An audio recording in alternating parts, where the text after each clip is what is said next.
All right, the committee will come to order, and this is on the fiscal year 2019 foreign assistance budget. And I think all of us on this committee certainly agree that the U.S. has to be engaged throughout the world. We have security, trade, humanitarian, and many, many other interests worldwide. U.S. development and diplomacy activities abroad protect and advance those U.S. interests. And today we're going to hear from Ambassador Mark Green. He's a former member of this committee, as you know. Many of you worked with him. Africa was a particular interest of his when he was here. He subsequently shepherded PEPFAR into implementation. And he's here with us to review the administration's fiscal year 2019 budget request for the U.S. Agency for International Development. This is the premier development agency worldwide. And it's your first appearance, Mark, in front of the committee. Welcome, Ambassador. And regrettably, the administration has proposed cutting USAID's funding by 33%, despite the fact that foreign aid accounts for less than 1% of the budget. As Secretary Mattis has said, undercutting diplomacy and development only increases the likelihood that U.S. forces will need to deploy in the first place. Indeed, these proposed cuts would impact a number of U.S. priorities, including efforts to combat terrorists, combat poachers, and human traffickers. U.S. leadership was key to stopping Ebola in West Africa, and continued engagement is needed to address future health threats before those health threats could hit our shores. The U.S. also has a proud legacy of supporting electoral processes and democratic institutions, providing a lifeline to people fighting for freedom and people suffering under authoritarian regimes worldwide. These efforts should not be shorted, and we see proposed cuts to humanitarian assistance at a time when more than 65 million people have been displaced by conflict and famine looms in at least 4 countries. Now, everyone agrees that these overseas programs can be improved. Both USAID and the Department of State need to better align U.S. assistance with our most pressing national security objectives. They also need to eliminate duplication and waste and promote a capable and an adjustable workforce, a workforce that's adaptable. However, I worry that this budget request will hamstring USAID efforts on these fronts. That said, there are some bright spots in this budget request. It supports the creation of a development finance institution that could unleash the power of private sector-led growths, and it would expand opportunities for U.S. investment and trade. It is a proposal with bipartisan, bicameral support that this committee will soon consider. The budget prioritizes fundings for programs and promote greater self-reliance, including helping countries mobilize their own resources for development. It emphasizes transparency, as well as accountability and programming for results. The budget also gives us a glimpse into some of the much-needed organizational changes at USAID.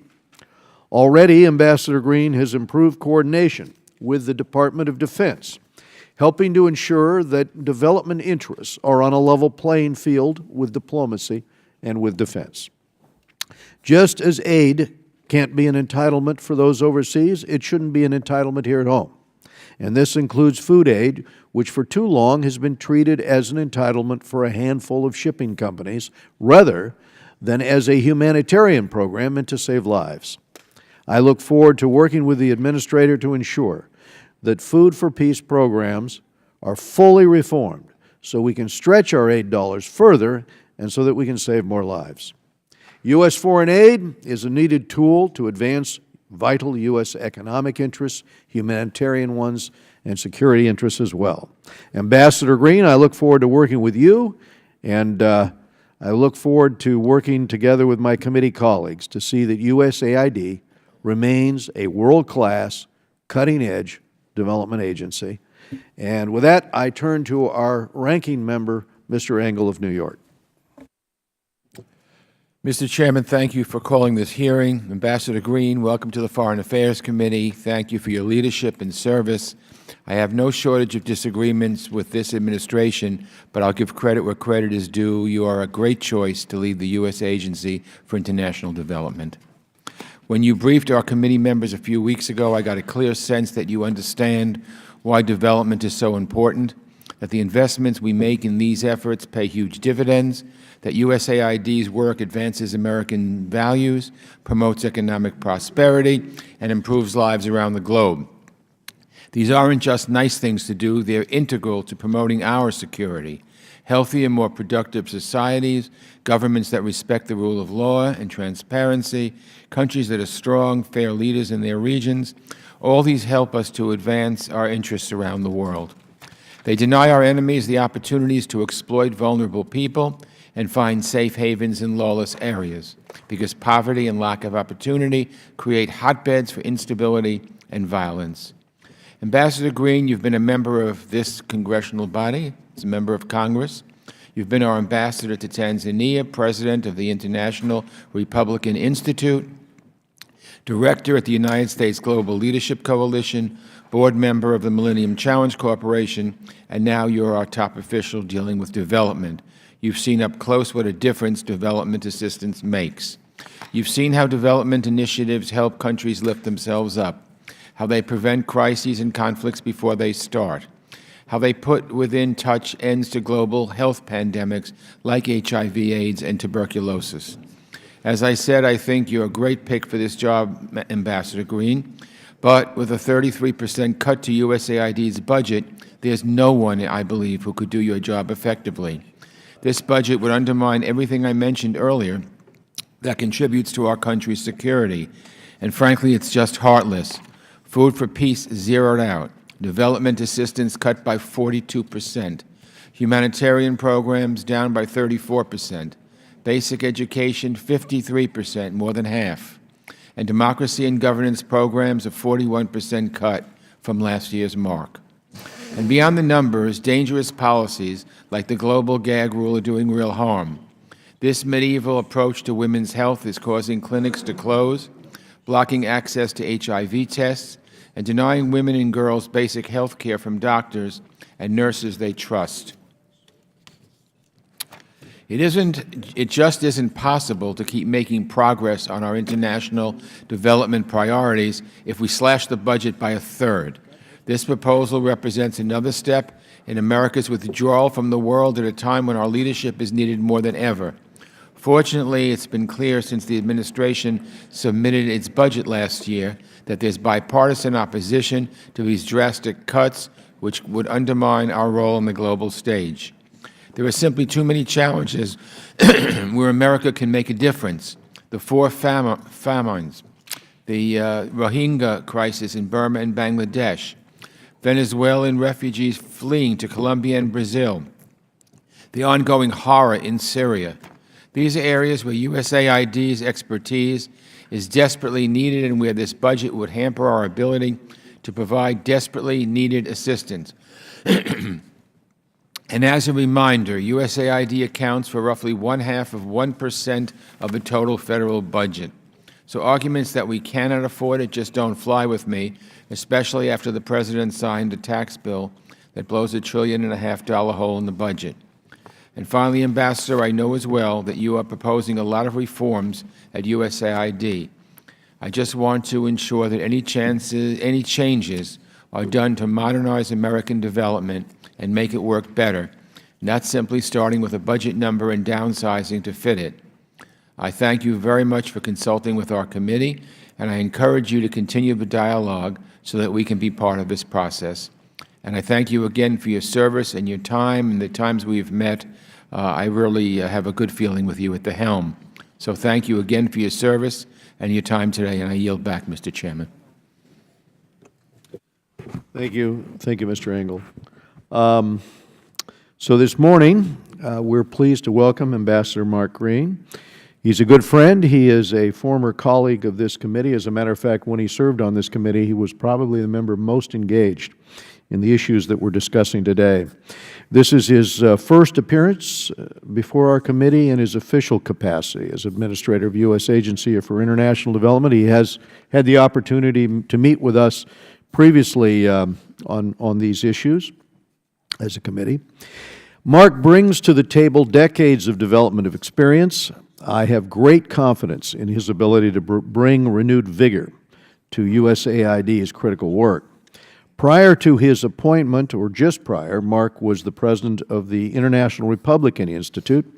He also served as U.S. Ambassador to Tanzania, and he, of course, represented Wisconsin's 8th District when he served here on the committee with us. We appreciate him being here with us today, and without any objection, the witness's full prepared statement will be made part of the record, and members here are going to have 5 calendar days to submit any statements or questions or any extraneous material you might have for the record. So if you would, Mark, please summarize your remarks. Ambassador? Thank you. Thank you, Chairman Royce, Ranking Member Engel, members of the committee. I appreciate this opportunity to discuss USAID's fiscal year 2019 budget request. It is wonderful to be back in this room. As a couple of you have already noted, I served on this committee during my time in the House. Of course, back then it was called the House International Relations Committee, and we were, shall we say, more of a ragtag bunch than the distinguished ladies and gentlemen that I see here before me. But even so, today feels like I'm coming home. I'd like to begin my remarks by expressing my gratitude to Secretary Tillerson for his leadership over the past year and for his service to the nation. I also welcome the nomination of Director Pompeo. While he and I have not had an opportunity to speak since his nomination, I very much look forward to our future in-depth discussions on how development and diplomacy can go hand in hand in advancing America's interests around the world. In the meantime, at USAID, we have urgent work to do. From the unprecedented humanitarian challenges in places like Syria and Somalia, to exciting development opportunities through expanded private sector engagement and the extension of programs like Feed the Future, the work of our agency has never been more important. I've just returned from New York, where I briefed the United Nations Security Council on the humanitarian crisis that is growing in the Democratic Republic of the Congo. That country is facing escalating violence, particularly against women and girls, that could soon spill over into surrounding nations if not adequately addressed. I urge the government of the DRC to hold credible and inclusive elections by the end of the year. I demanded that it protect humanitarian workers and end the crackdown on freedom of speech and assembly. Just to its north, South Sudan is facing extreme levels of food insecurity, and near famines continue to rage in Nigeria, Yemen, Syria, Somalia, and Ethiopia. In Yemen, 17.8 million people, the largest number in the world, are facing severe food insecurity. Since October 2016, the U.S. has provided nearly $768 million in humanitarian assistance to help the Yemeni people. We have urged all parties to continue to allow all humanitarian and commercial goods, including fuel, to enter Yemen through Hodeidah and all other points of access. We've pushed hard for protections for civilians and aid workers who put themselves at great personal risk to assist people in need.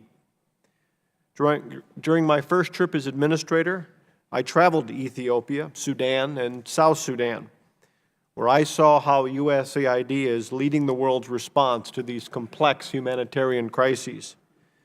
That trip helped shape our plans to strengthen, integrate, and streamline our humanitarian assistance, and to ensure that we leave behind a capacity to mitigate and respond. This is reflected in the budget request before you. And it's guided my conversations with fellow donors, as we have encouraged them all to do more in helping to mobilize resources as well. During my visit, I saw just how much these tragedies are rooted in poor governance and, frankly, authoritarianism and corruption, which so often go hand in hand. Last month, we announced USAID's new mission statement, It includes an explicit commitment to strengthening democratic governance abroad, a priority that I know from our conversations that all of you share. This commitment has informed USAID's work from our creation, and under my leadership it will continue to do so. In South Sudan, I demanded that government stop obstructing humanitarian access and further ensure the safety of all humanitarian staff so that assistance can reach those who need it most when they need it most. I urge them to truly live up to the democratic ideals that they espouse. Members of the committee, I've had a chance to discuss with many of you the rising negative influence of Russia and China in so many regions and the disturbing trend towards repressive values. In response, our fiscal year 19 request includes targeted investments in Europe and Eurasia that will support strong democratic institutions and vibrant civil society while countering the Kremlin's influence in the region. In Venezuela, we will support those who are working for a free and prosperous future. We've requested robust funding for our democracy and governance programs in Venezuela that support civil society, the democratically elected legislature, and a free flow of information there. And in fiscal year 2019, we have requested funds to explore and implement more effective approaches to promoting ethnic and religious tolerance in Burma, including in Rakhine and Kachin states. I'm deeply concerned, as I know you are, about the lack of humanitarian access in northern Rakhine and deep inter-ethnic tensions, along with reports of horrific human rights abuses and an overall lack of real progress in dealing with the Rohingya crisis. I'll soon be traveling to Burma and Bangladesh to see this situation firsthand. In total, the fiscal year 19 request for USAID fully and partially managed accounts is approximately $16.8 billion. It represents $1.3 billion more than requested last year, including $1 billion for humanitarian assistance. Now, we acknowledge that this budget request will not provide enough resources to meet every humanitarian need or for us to seize every international development opportunity. In truth, no budget in recent memory would be large enough to do so. This budget request aims to balance fiscal needs here at home with our leadership role on the world stage. We are committed to taking every prudent step to extend the reach and effectiveness of taxpayer resources, both through the strategic allocation of those resources and the redesign process. This includes strengthening domestic resource mobilization programs so that partners can more effectively finance their own development future. It includes taking steps to ensure that our programs and procedures are more private enterprise friendly, so we can better leverage our resources, bring new ideas and partners to our work, and increase opportunities for American business. It includes procurement reform, which we hope will make us more flexible and responsive to our implementing partners so they can extend and improve the reach of USAID-supported initiatives. It means strengthening our ties with other agencies. For example, we are right now in the process of drafting a new global MOU with Meshav to guide our development cooperation with the government of Israel. We are also striving to more closely align our resources with our strategic needs and are focused on measurement and evaluation to support that alignment. Earlier this month, Deputy Secretary of State John Sullivan wrote to us that USAID, quote, should initiate its own hiring procedures to accommodate the agency staffing needs. In line with that guidance, the hiring freeze has been officially lifted. Moving forward, we will use our Hiring and Reassignment Review Board to seek to align workforce planning with the priorities and the plans that are outlined in this budget request. Finally, I would like to say a word about the reported incidents of sexual abuse and misconduct by aid workers that we've all read about. I have been deeply troubled by the allegations. USAID works across the globe to protect vulnerable populations and to advance human dignity. This is a serious endeavor, and it's one that comes with great responsibility. Sexual exploitation is contrary to the very core of our mission. It is abhorrent. On March 9th, I met with representatives from Interaction, the Professional Services Council, and United Nations agencies to make clear to our partners that USAID will not tolerate sexual harassment or misconduct of any kind. I also formed a new Action Alliance for Preventing Sexual Misconduct, which is being chaired by General Counsel David Moore. It will undertake a thorough review of our existing policies and procedures to identify and close any potential gaps while strengthening accountability and compliance in consultation with our external partners. I assure you this is an issue I am tracking personally. Sexual abuse is a cancer that I have resolved to root out and eliminate in the development sector. In closing, I believe that we are shaping an agency that is capable of leveraging our influence, authority, and available resources to literally transform the way that humanitarian and development assistance are provided. Alongside the rest of the world, it will help us better meet the daunting challenges that we see today. With your support and guidance, we will ensure that USAID remains the world's premier international development agency and continues the important work we do each day to protect America's future security and prosperity. Thank you for allowing me to speak with you, and I welcome your questions, Mr. Chairman. Thank you very much, Ambassador. I would begin with a question on food aid reform. The Trump administration is now the third successive administration to seek dramatic reforms in U.S. international food aid programming. In this case, going so far as to propose eliminating funding for the inflexible Food for Peace program altogether and replacing that with a completely flexible disaster assistance program. And I applaud their boldness in this. This isn't just about saving money, if we can get the permanent fixes to this program that we're seeking. It's about saving lives. And after the super typhoon hit the Philippines, many of us on this committee, myself and Mr. Brad Sherman, Joe Wilson went with us, Steve Shabbat was with us, along with 3 or 4 other members. When we went into the Philippines, immediately after that devastation, and saw in the village we were in, there was only one home left standing. But it took 4 weeks for U.S. food to arrive, even though it was pre-positioned in Sri Lanka. If it had not been for the alternative programs this committee had pushed for that allowed the immediate purchase of that food aid there, obviously you would have had people without any capability for weeks of being fed. It took 6 weeks for pre-positioned U.S. food to arrive in Nepal after the earthquake in 2015. It took 16 weeks to arrive in Yemen after the food emergency started there. We just returned less than a month ago from the Arabian Peninsula up on the border with Yemen to look at the challenges there. But fortunately, in each of these instances, it was USAID that acted quickly.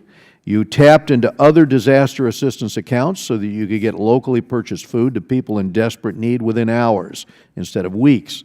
And while we are fortunate to have had those disaster assistance funds available in a pinch, it is sad, it's unacceptable that our food aid program could not provide food when and where it was needed most, and this is why we must reform. So we've introduced legislation to fix Food for Peace by recognizing the important contributions of American farmers with a 25% floor on the purchase of U.S. commodities, but also adding much more flexibility to purchase local food when and where that's more efficient. And these small changes would save an estimated $300 million that could be used to reach an additional 10 million starving people. So I understand you may not be able to comment on this legislation specifically, but is the concept consistent with what the administration is trying to achieve in its assistance programming? Thank you, Mr. Chairman. First off, thank you for your kind words about the USAID team. We view ourselves as being operational and as nimble as we can be. With respect to food assistance, we obviously support goals of flexibility. In terms of the particular legislation, I have not had a chance to review it, and to my knowledge, the administration has not taken a formal position on it, but we always support efforts to make our dollars go as far as they can. Thank you very much, Administrator. The other question I wanted to ask was on wildlife trafficking.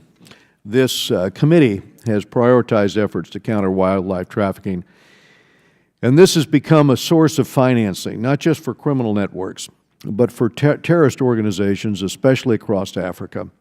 And it threatens our national security. It threatens the national security of states there. So combating this crime is as much about security as it is about saving majestic species like elephant and rhino. But I'll give you a real-world example. For al-Shabaab, the militants there traffic in ivory. Each one of those ivory tusks get them better than 20 boxes of ammunition.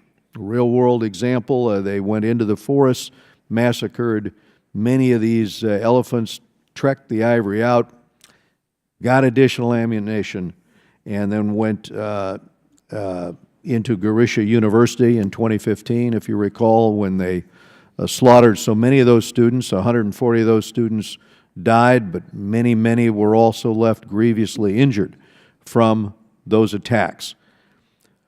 Now in Gabon, officials busted a wildlife trafficking ring a little over a month ago.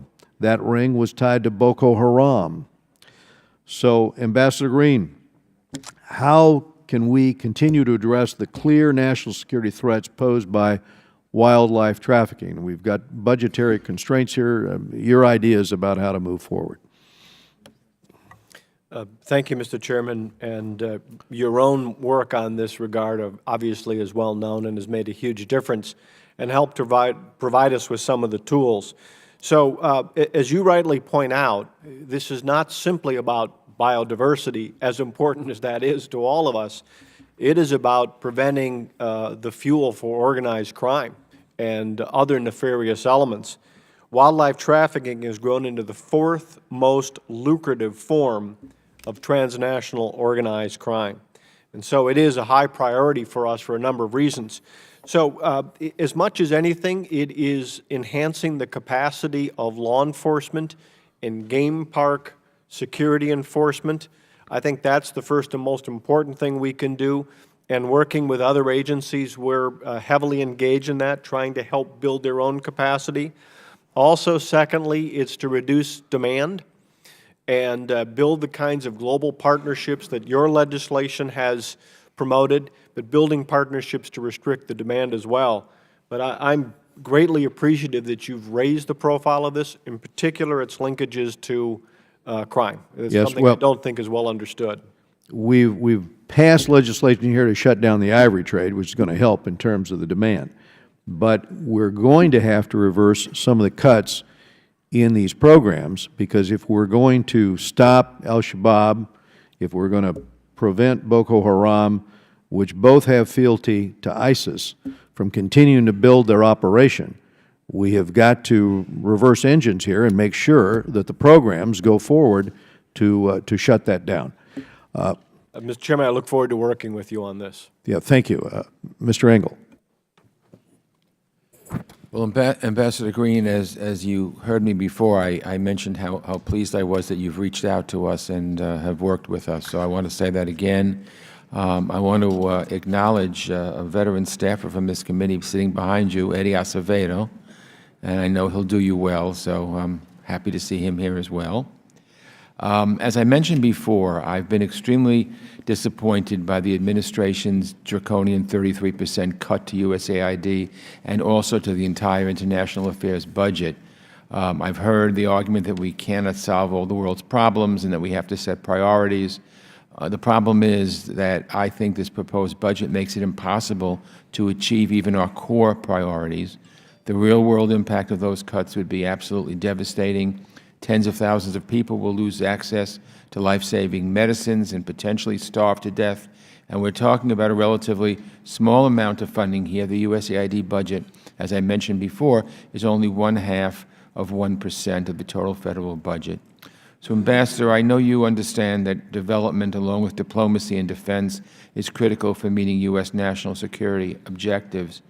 How can you function with these draconian cuts? And what bothers me is that they were submitted last year.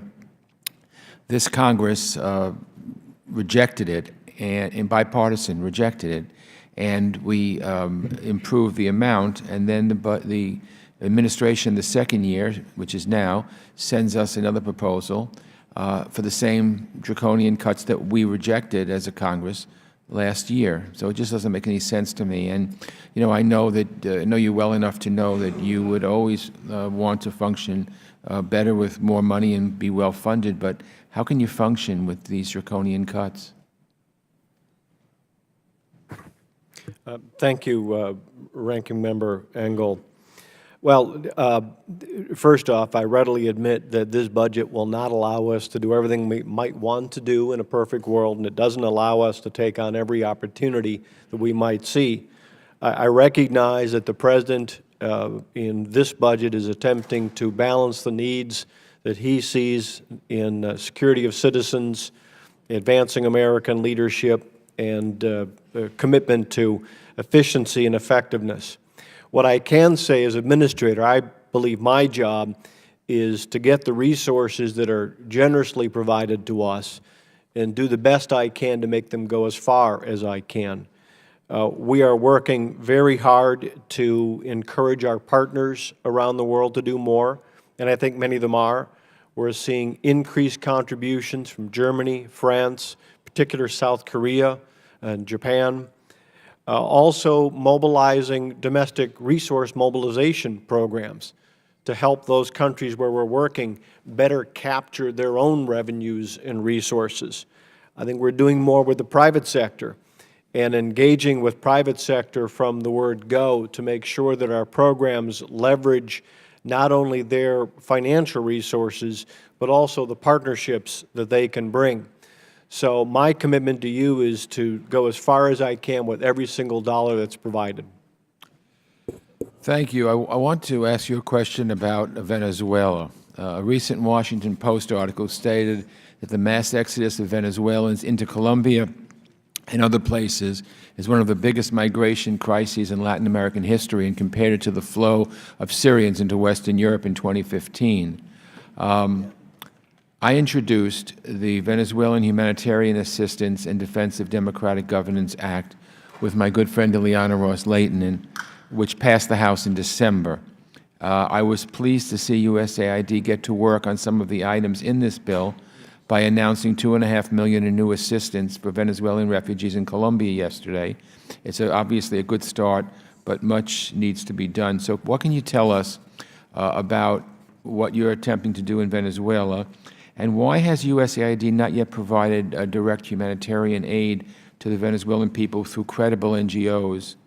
And if you're going to do it, when would you expect to do it? Thank you, Mr. Engel. First off, and thanks for the legislation. You're right. Yesterday we announced $2.5 million in humanitarian assistance for the people of Venezuela who have left the country for Colombia. And this will provide much-needed food assistance and medical support to this population. And as we all know, this is an entirely man-made humanitarian crisis. I condemn the snap elections by Maduro.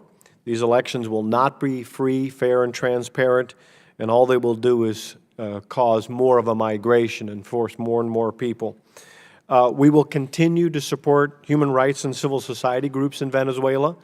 The money that was announced yesterday is but a down payment, and we look forward to working with you to make sure that we continue to provide the humanitarian resources that are necessary to begin to address this terrible crisis.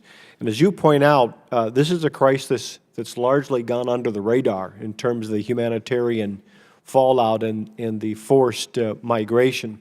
And it's something that really hasn't received enough attention. My commitment is to work with you to make sure that it does, We provide the resources we can and take every step and look at every measure we can to push this forward.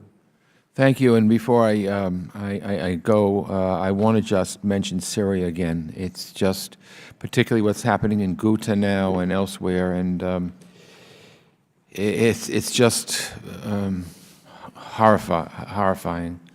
So I hope that you can increase whatever aid we can give to the civilian population in Syria. Thank you, Mr. Engel. Thank you. We go now to our Chairman Emeritus, Eliana Ross-Layton, on the floor. Thank you so much, Mr. Chairman and Ranking Member. I first want to point out in the back row of the audience is 12 just outstanding individuals. They're part of the Florida Gubernatorial Fellows Program. They're at various stages in their educational careers. Some are already lawyers, some are applying to law school, PhD candidates, some are undergrad, and they've been assigned to different agencies in Tallahassee, but they're spending a week here, so I'm glad that it snowed for them. Welcome to D.C., Floridians. But thank you, Administrator Green. It's been such a pleasure for all of us in our committee to have been working with you and many of us old-timers who had the delightful experience of being a member on this committee with you. And you're so accessible to Congress, and we appreciate that greatly, as you know.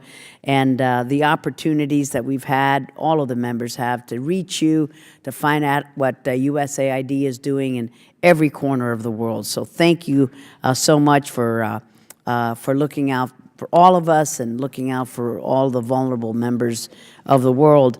I don't know about the wise decisions you have made in giving important jobs in your administration. We look at Eddie Acevedo there, and we think maybe your judgment is clouded at times, but you can be forgiven for a few mistakes. Thank you for providing this humanitarian aid that you just announced yesterday, $2.5 million for Venezuelans and the Colombian communities that are hosting them. What an important and welcome step, and thank you for calling these elections that are coming up in Venezuela sham elections, or next month. The situation is just going to get worse if that is possible. So thank you very much for that. On Nicaragua, I was disappointed to see the President's budget zero out our assistance to Nicaragua. So Ranking Member Engel, Albiosiris, and I sent a letter to you yesterday urging you to work within the administration to reverse that decision. As you know, and all of us know, Nicaragua's Ortega is taking the country down the same path as Castro and Maduro, and that can't be good. So now is not the time to be retreating. If we leave, we find ourselves in a similar situation that we're currently facing in Venezuela. Soon you'll have to announce humanitarian assistance to Nicaraguans. Oh, boy. So we hope that you can use your voice and your power within the administration to straighten that out. And lastly, I was encouraged, as you pointed out in your statement, Ambassador Green, to see USAID sign this memorandum of understanding with Israel on Power Africa. And Congressman Ted Deutsch and I authored H.R. 5141. That's the U.S.-Israel Security Assistance Act, and it includes a section on USAID and Israel. We think it's sound policy that many other areas in which USAID and Israel can work together to advance mutual interests. So this is the beginning of a wonderful friendship. So our bill calls for more agreements like Power Africa. And so I wanted to ask you, where else is USAID looking to work with Israel and sign similar MOUs and leverage our cooperation with this critical strategic ally to advance their interests, our interests, everybody's interests as well? Thank you, Ambassador. Thank you. First off, thank you for the legislation and what it stands for. I had a very positive meeting recently with Ambassador Dermer, and we are looking for all kinds of ways to increase our cooperation, including negotiating a global MOU which will enshrine and institutionalize that cooperation As you know, Mashav, which is our Israeli counterpart, as they pointed out, our older brother. They're actually older than USAID is. They said they're the older, poorer brother to USAID. But they have a particular expertise in water security and a number of particular technical skills and capacities that we'd like to tap into. It'll help us achieve our development goals, I think, more effectively and efficiently, also build the relationship and help them achieve some of their goals. So I'm very excited about what the possibilities are and looking forward to finalizing that MOU as soon as we can. So I think it's a great opportunity. And as you know, I think people sometimes assume it would mean it's confined to the Middle East, and of course that's simply not true. The work we're doing together in Africa through Power Africa, the work we'd like to do together in places like Latin America, I really see as the sky being the limit here. Thank you so much, Ambassador. Thank you, Mr. Chairman, for the time. Thank you, Eliana. We're going to go to Greg Meeks of New York. Thank you, Mr. Chairman. And Eddie, you do look out of place back there. Thank you, Ambassador, for being here today. And I want to join. I think that one of the programs that I know we all have talked and rave about and fought for was Power Africa. And so the continued commitment from USAID in regards to Power Africa is extremely important. And I know you've had a position of talking about private investments to help support economic development in sectors and countries. So I want to bring to your attention another one that was established about 18 months ago between USAID and the U.S. National Association of Security Professionals called MEDA. And MEDA is a program where it exposes U.S. investors to co-investments with African counterparts and African infrastructure and conducts African investors to investment opportunities in the United States. And so I just want to make sure that, you know, it's something that 18 months, but with your limited budget, you know, I'm just hoping that we can continue to support it. And if it's not on your radar, please put it on your radar because it's extremely important. And I think that it will help both ways. It'll help our relationship with some African countries and help here. So if it's not on, please put it on your radar. Then let me step, you know, I'm the ranking member on Europe, on the European Subcommittee. And I'm encouraged by the substantial attention that USAID gives to countries striving to enter the EU family, especially when we're talking about Georgia and the Ukraine. And the future of these countries are defined by their pathway to the EU, and I believe by the deep, comprehensive free trade agreements that we're working on. So, in fact, I believe that that's the correct policy for our European allies and NATO and the EU, and it's the best Russia policy. Now, the EU, they're one of the largest, if not the largest donor of development of aid in the world, along with the United States. So I was wondering whether or not, you know, the USAID has a way to coordinate what the EU is doing with what the United States is doing so that we can make sure now we're maximizing the buck that's going into some of the areas that best need the kind of aid that USAID provides. Thank you. First off, with respect to MEDA, I will learn more about it. I'd love to follow up with you.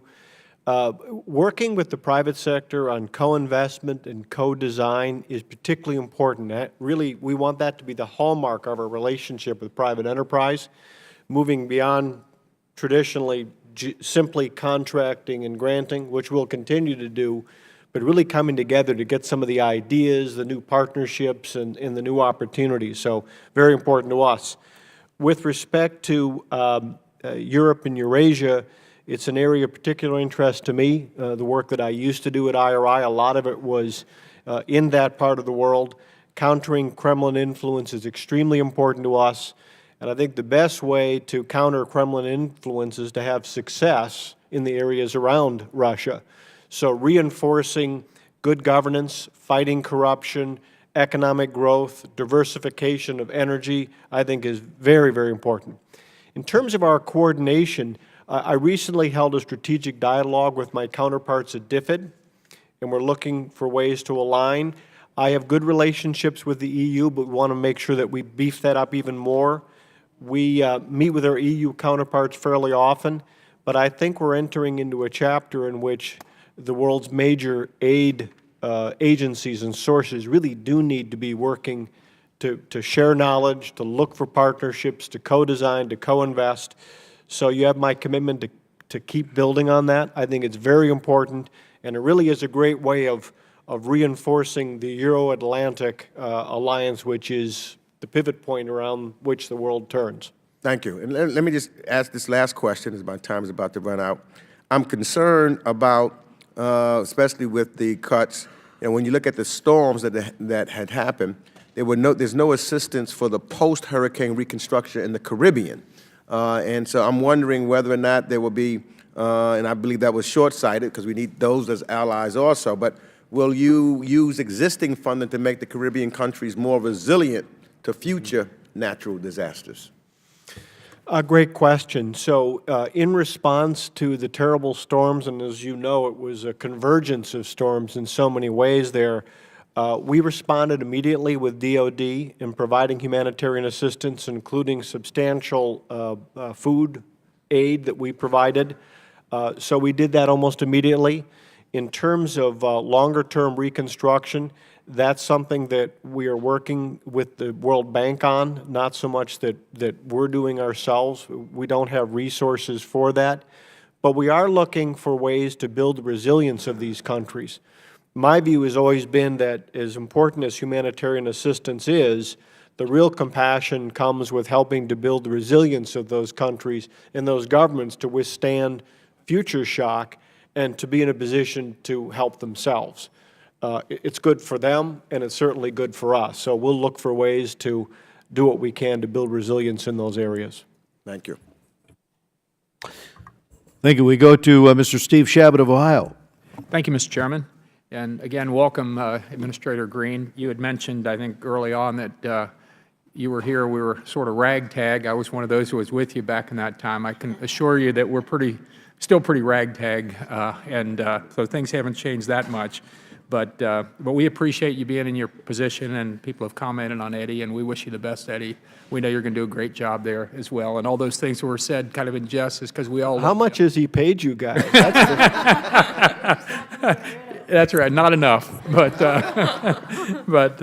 in any event, also there was some early on in this hearing, and has been off and on, some criticism of the president, the administration, even the tax bill, saying how can we, cut taxes and cut this too, et cetera. And I would just remind folks that the tax cut bill will reinvigorate, already is, the economy, creating jobs.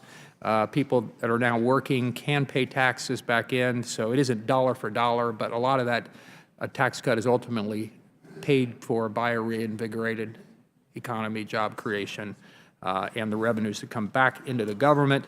And so just want to make that point. Mr. Connolly or anybody else that I hear some grumbling over there. We've heard that story before. Well, it just happens to be true. It was true under President Kennedy, a Democrat, President Reagan, President Bush, and now President Trump. Would my friend yield for 1 second?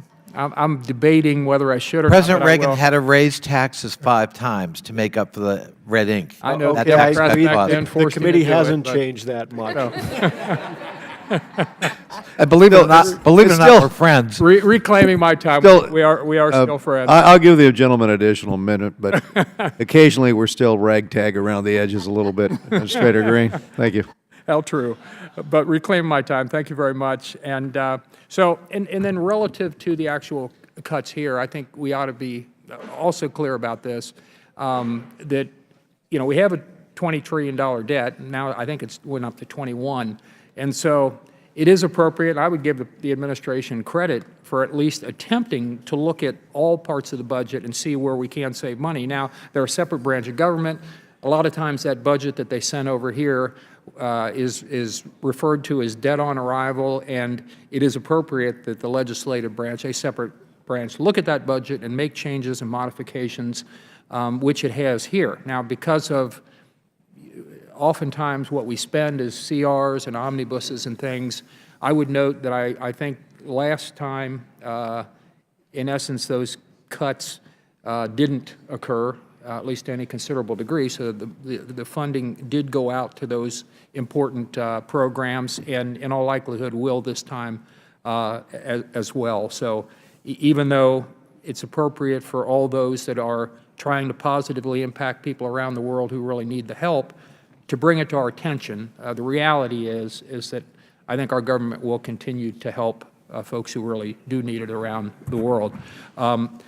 And I just, in my remaining time, Mark, I wanted to talk about a program. I know your staff is aware of it, and I just want to elevate it in your mind. Our colleague, my Democratic colleague, Robin Kelly, and I were the principal sponsors of legislation that was passed in the House back in October. It's called the Protecting Girls' Access to Education Act. And in essence, what it does is it allows your agency, USAID, and the State Department to prioritize access to education for the most vulnerable displaced populations around the world, especially girls who are particularly vulnerable in these conflict zones.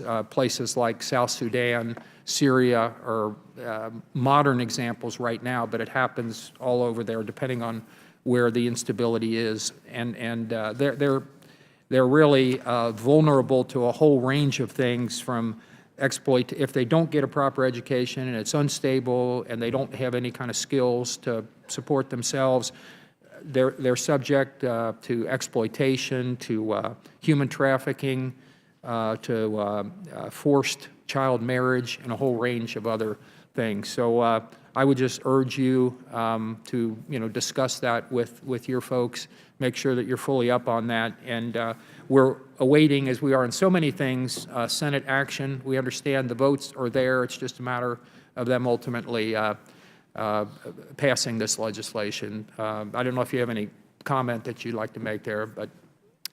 Thank you, Congressman Chabot. As you know, I began my career in development as a teacher in East Africa, and so I certainly recognize what you're saying. In so many ways, a focus on women and girls is at the heart of what we do.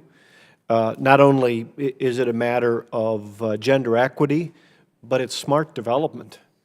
What we see by investing in girls and creating opportunities, economic opportunities for girls, 90% of that money that they earn gets reinvested into communities, and so there's a multiplier effect.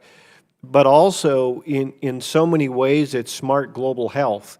So, we've always realized that the #1 way of preventing the spread of, for example, HIV is an educated mom. I mean, it really is. So this is a high priority for us. And then finally, as we've discussed, what I think is the great challenge of our time is how we provide education and basic services to the displaced communities in the world. There's 70 million people displaced in the world right now, and you have children being born in camps and settlements, growing up in camps and settlements, and someday, God willing, the gates open, the fence comes down, and they're out in the world. And how do we help them not be vulnerable to the worst kinds of exploitative forces? And education's a key part of it. So we're looking at a wide range of ways to enhance how we're able to do that. Technology is an ally here, but not a panacea. But it really is, I think, the great challenge of our time. More than any one group, I think it's that. Thank you very much. My time's expired, Mr. Chairman. Thank you. We go to Karen Bass of California. Thank you, Mr. Chairman and Ranking Member. Let me welcome you, Ambassador Green, to this hearing, and I want to associate myself with the Ranking Member's comments to give credit where credit is due regarding your appointment. I appreciated working with you while you were at IRI, and especially have always appreciated your commitment to Africa. So I wanted to ask you about that, the concerns in the budget cuts, but in addition to that, the appointments of the Assistant Secretary, the Assistant Administrator, I heard, has been withdrawn, so I don't know if a new person will be nominated, if that nomination is imminent. I'm not exactly sure why they were withdrawn. But as you can imagine, I struggle often with African ambassadors who are confused by what our message is, what our policy is. and most notably, the situation with Tillerson last week really sends a confusing message to African countries. The fact that he essentially gets notified right after returning from the continent of Africa, then what does that say to his trip? So, you could comment about that. Also, I read your presentation to the Security Council on the DRC and really appreciated everything there. But I'd like to ask you what exactly our position is. I know our position is that elections should be held by December. But what I haven't heard from us is what about a commitment from Kabila that he not run? Because if our position is just that elections be held by December, number one, he's postponed them a number of times. Number two, that doesn't say that he won't run. And then number three, I'm wondering if you think it's time for more, even perhaps sanctions, because there is legislation that we have pending in the subcommittee. But as I read about the escalating crisis daily in the DRC, I'm just, really concerned that it seems like we need to step it up.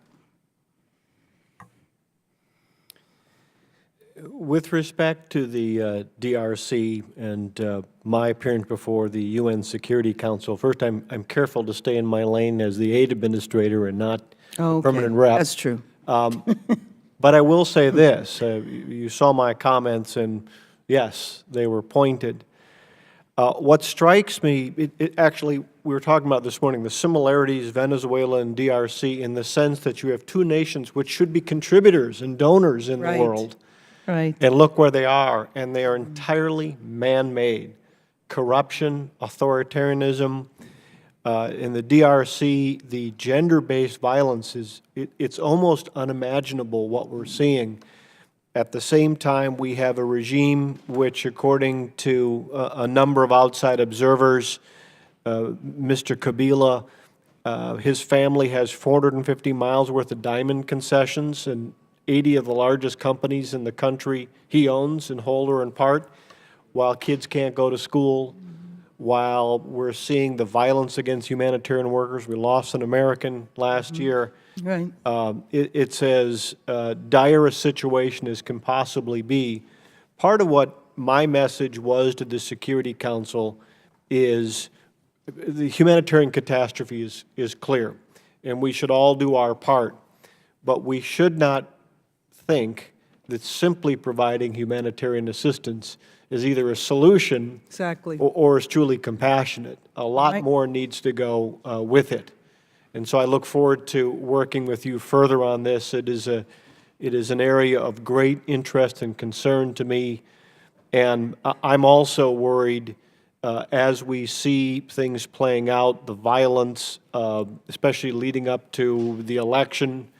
We're going to continue to see Congolese fleeing and potentially destabilizing the region.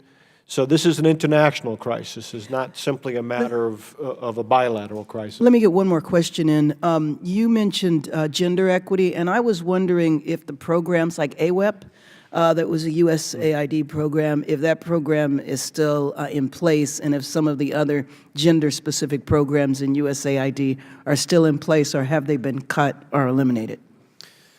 So I can't answer your question in particular. We'll follow up with you. What I can tell you is that our gender-focused and gender equity programs will continue, if not get ramped up.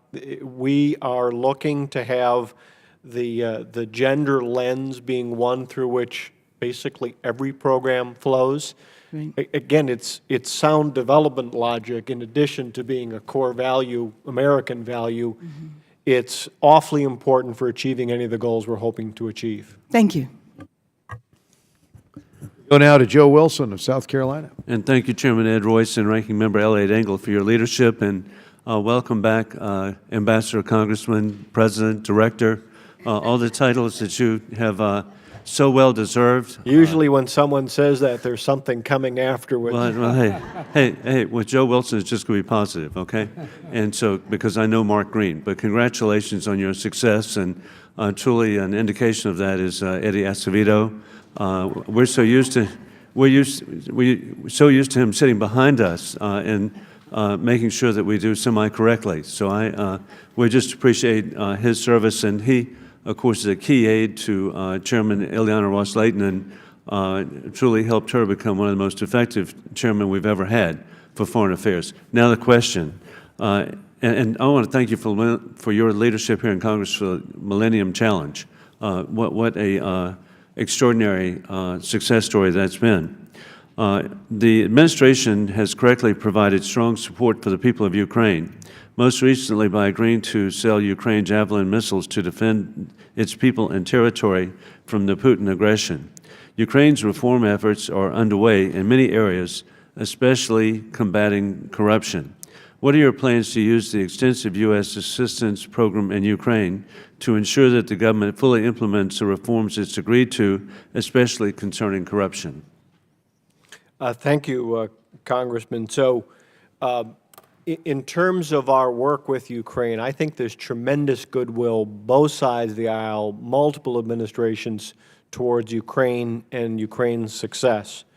On the other hand, I think it's also true that the window is not open forever for Ukraine. They must take on corruption, and it's a core challenge for them and something that in many ways influences their politics and citizens' perception of the government. So it is a principal part of the work that we do. Transparency, accountability, giving them the tools, reinforcing the ability of civil society to hold people to account, all vitally important. The people of Ukraine want to move towards the West. They look to the West for inspiration, guidance, and leadership, and a core part of that is tackling corruption. A few weeks ago at the Munich Security Conference, I had a chance to meet with Mayor Klitschko of Kiev, who I've met with before, and he talked about the priorities he has in battling corruption, and that it's a slow, heavy slog. And so we have pledged to meet with him and to continue to work with him to enhance those tools. So I'm right with you in terms of its importance, and it really is central to all of our plans in the region. And it's exciting that you mentioned the mayor. I had the opportunity to meet with him at the Munich Security Conference, and also members of the Parliament of Ukraine. And it's just encouraging to see such extraordinary people in a beautiful country. While the administration has made impressive gains to help retake territory under ISIS control, we now face significant humanitarian and stabilization challenges. How does this request enable the United States to continue to meet the objectives of defeating, degrading, and disrupting ISIS?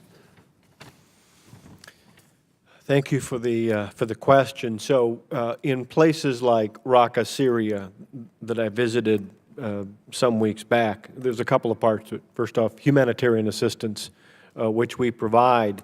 But more importantly, in many ways, is the restoration of essential services.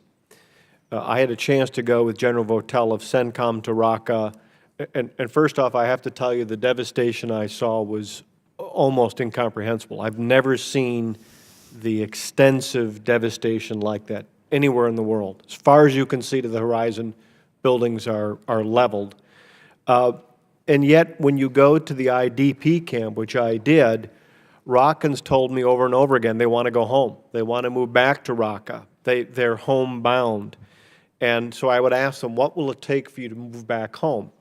Water, electricity, access to meds, some basic food, some semblance of education. And so USAID's work there, we have a very small footprint, is designed on that limited mission. Restoration of essential services so that Raqqans can go back home, that we don't leave an open space, a void, we don't cede the territory to the bad guys who will come back. Challenges are great. I found the Raqqans inspirational. Well, and we find your service inspirational. And what USAID does for persons in displacement camps, to see schools built in Afghanistan, I wish the American people could see more. Thank you very much. Thank you. Ami Bera of California. Thank you, Mr. Chairman. And thank you, Ambassador Green, for your service to our country, as well as the important work that you're doing at USAID. This morning we had breakfast, a few of us had breakfast with the Chicago Council on Global Affairs, and the topic was around the agricultural economy and the number of youth that are out there, particularly in Africa and sub-Saharan Africa, and the potential crisis if we don't find solutions for both the food insecurity there, but then also the growing number of young people who may not have any economic opportunities. One of the remarkable successes, and we've talked about this in the past, is Feed the Future and capacity building. And an interest that I think many of us on the committee share, along with yourself, is obviously we'll respond to global crisis with aid and so forth, but the focus on capacity building and how we help those countries go from recipient countries to countries that actually can address their own needs. Would you talk about some of the success of Feed the Future, the places where we can be most helpful in shifting towards capacity building, and then an area where there's a large amount of monies that the diasporas send back around the world, and how we could better effectively partner with the various diasporas to utilize those funds, again, in a capacity building effort. Thank you. First off, and I think I've mentioned it to some of you before, when I served as an ambassador in Tanzania, so this is 7, 8, and 9, there was no Feed the Future. And I had a country that was 83% rural agriculture, and I had no tools whatsoever to deal with it. So I'm a big fan of Feed the Future, and I think it was a great contribution by the Obama administration to our progression of developing tools. Very important part of our work. One of the things that I think makes it particularly interesting and dynamic is the fact that it is built around private sector engagement. So this is not simply a traditional program like other good programs, but traditional program where we're doing things solely government grants. This is really stimulating the private sector, private investment. We in the U.S., of course, have a number of wonderful companies engaged in this space, but also helping them to stimulate their own capacity in those countries, which has the additional benefit of creating opportunities for people in the countries themselves. And when it comes to youth, if the greatest challenge in the world right now from a development perspective are displaced communities, number 2 is the rising youth bulge if we fail to help provide those opportunities. The average age of a Ugandan is about 16. In Tanzania, it's 17 and going down. And so I really worry about a rising generation of underemployed, if employed, and also disconnected in the sense of not reinforcing their investment in civic institutions. I think working on the food sector, which is the natural backbone of every economy, particularly in the developing world, it really is a way to tackle a number of these problems at the same time. They're not going to go away anytime soon. This is a long-term generational challenge, but worth every dollar that we put into it. The Chicago Council is near and dear to my heart. Before I got this job, I actually helped develop that report that they unveiled, and I thought some of their ideas are really worth looking at and trying to integrate into our work.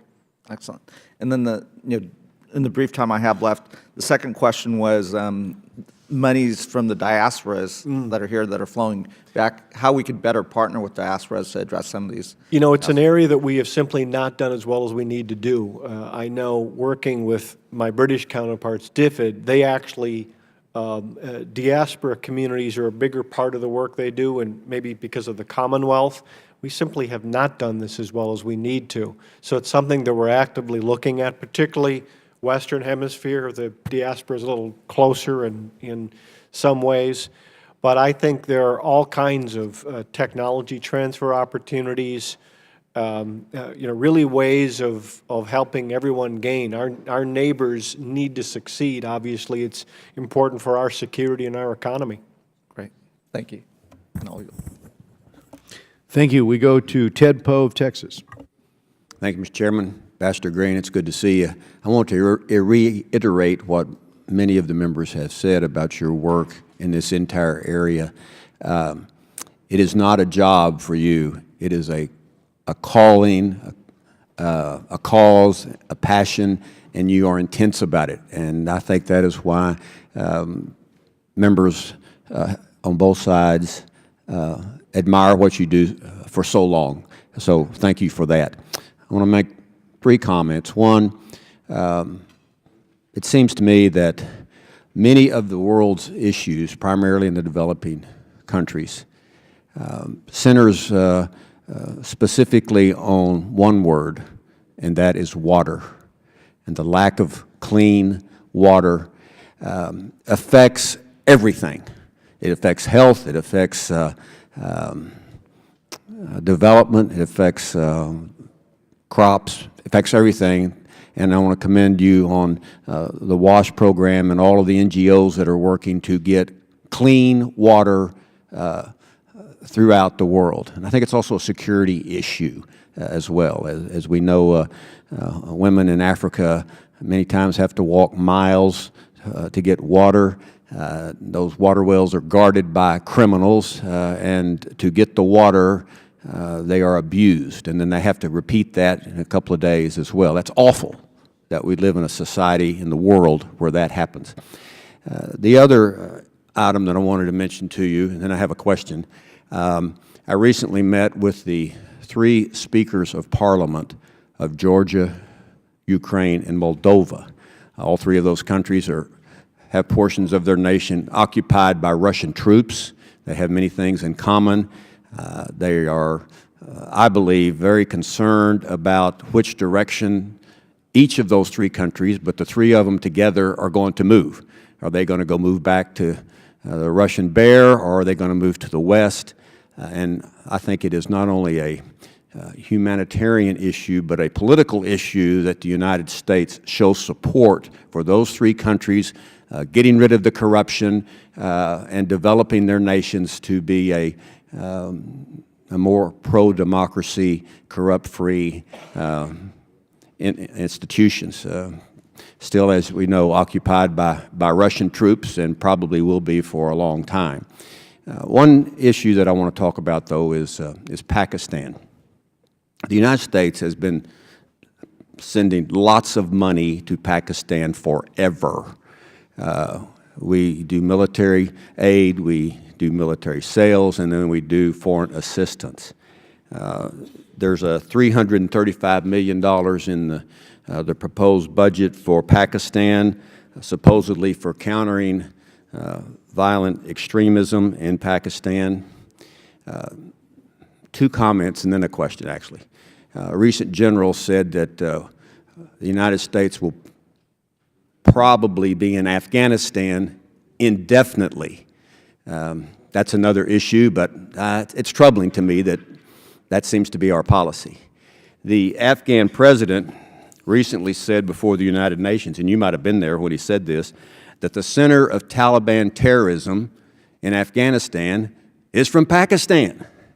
And the problem in Pakistan is not going to be solved on terrorism until the world deals with the issue of Pakistan playing both sides. Pakistan, I think, funds the Taliban that goes into Afghanistan, puts our troops in harm's way, then trots back over into Pakistan and hides. It may be true that the Pakistan nation fights the Taliban in Pakistan, but they support the Taliban in Afghanistan. I think they're playing us, they're playing the Chinese, and yet we continue to give money. I don't think we ought to give them a dime of foreign assistance. I even think we ought to remove them from the major non-NATO ally status that they have. But we're all concerned about their ability to have nuclear weapons, etc. So, if you would candidly weigh in on money that goes to Pakistan that I think is being used against American interests and Americans in Afghanistan. That'd be my question. Thank you. So very quickly, I agree with the priority you place upon clean water and water security. In fact, if not for the weather, I would be speaking at a clean water event tonight at the National Geographic with Procter & Gamble in celebration of some of the work that we're doing together. Again, I think weather is going to disrupt that. Secondly, Georgia, Ukraine, Moldova, of course, I agree. And I agree on their importance. And I agree that they're countries that, first off, want to move our way. And secondly, are countries that we need to succeed. And we need to help with the tools, particularly take on corruption and to reinforce democratic governance there. With respect to Pakistan, our work is in line with the President's South Asia strategy. So as you might know, all of our approaches are under review right now, and I'm not quite sure where it's all going to end up. However, I think we all recognize that a stable, peaceful Pakistan that contributes to stability and good neighbor relations would definitely be in our interests. And so, you know, we are looking for ways that we might be able to reinforce that, particularly helping to tackle some of the problems in the FATA regions. But again, it's under review in line with the President's directive on the South Asia strategy, and we're watching and we'll take part in that, and we'll see where it ends up, and we'll work with your office and let you know how that strategy is going.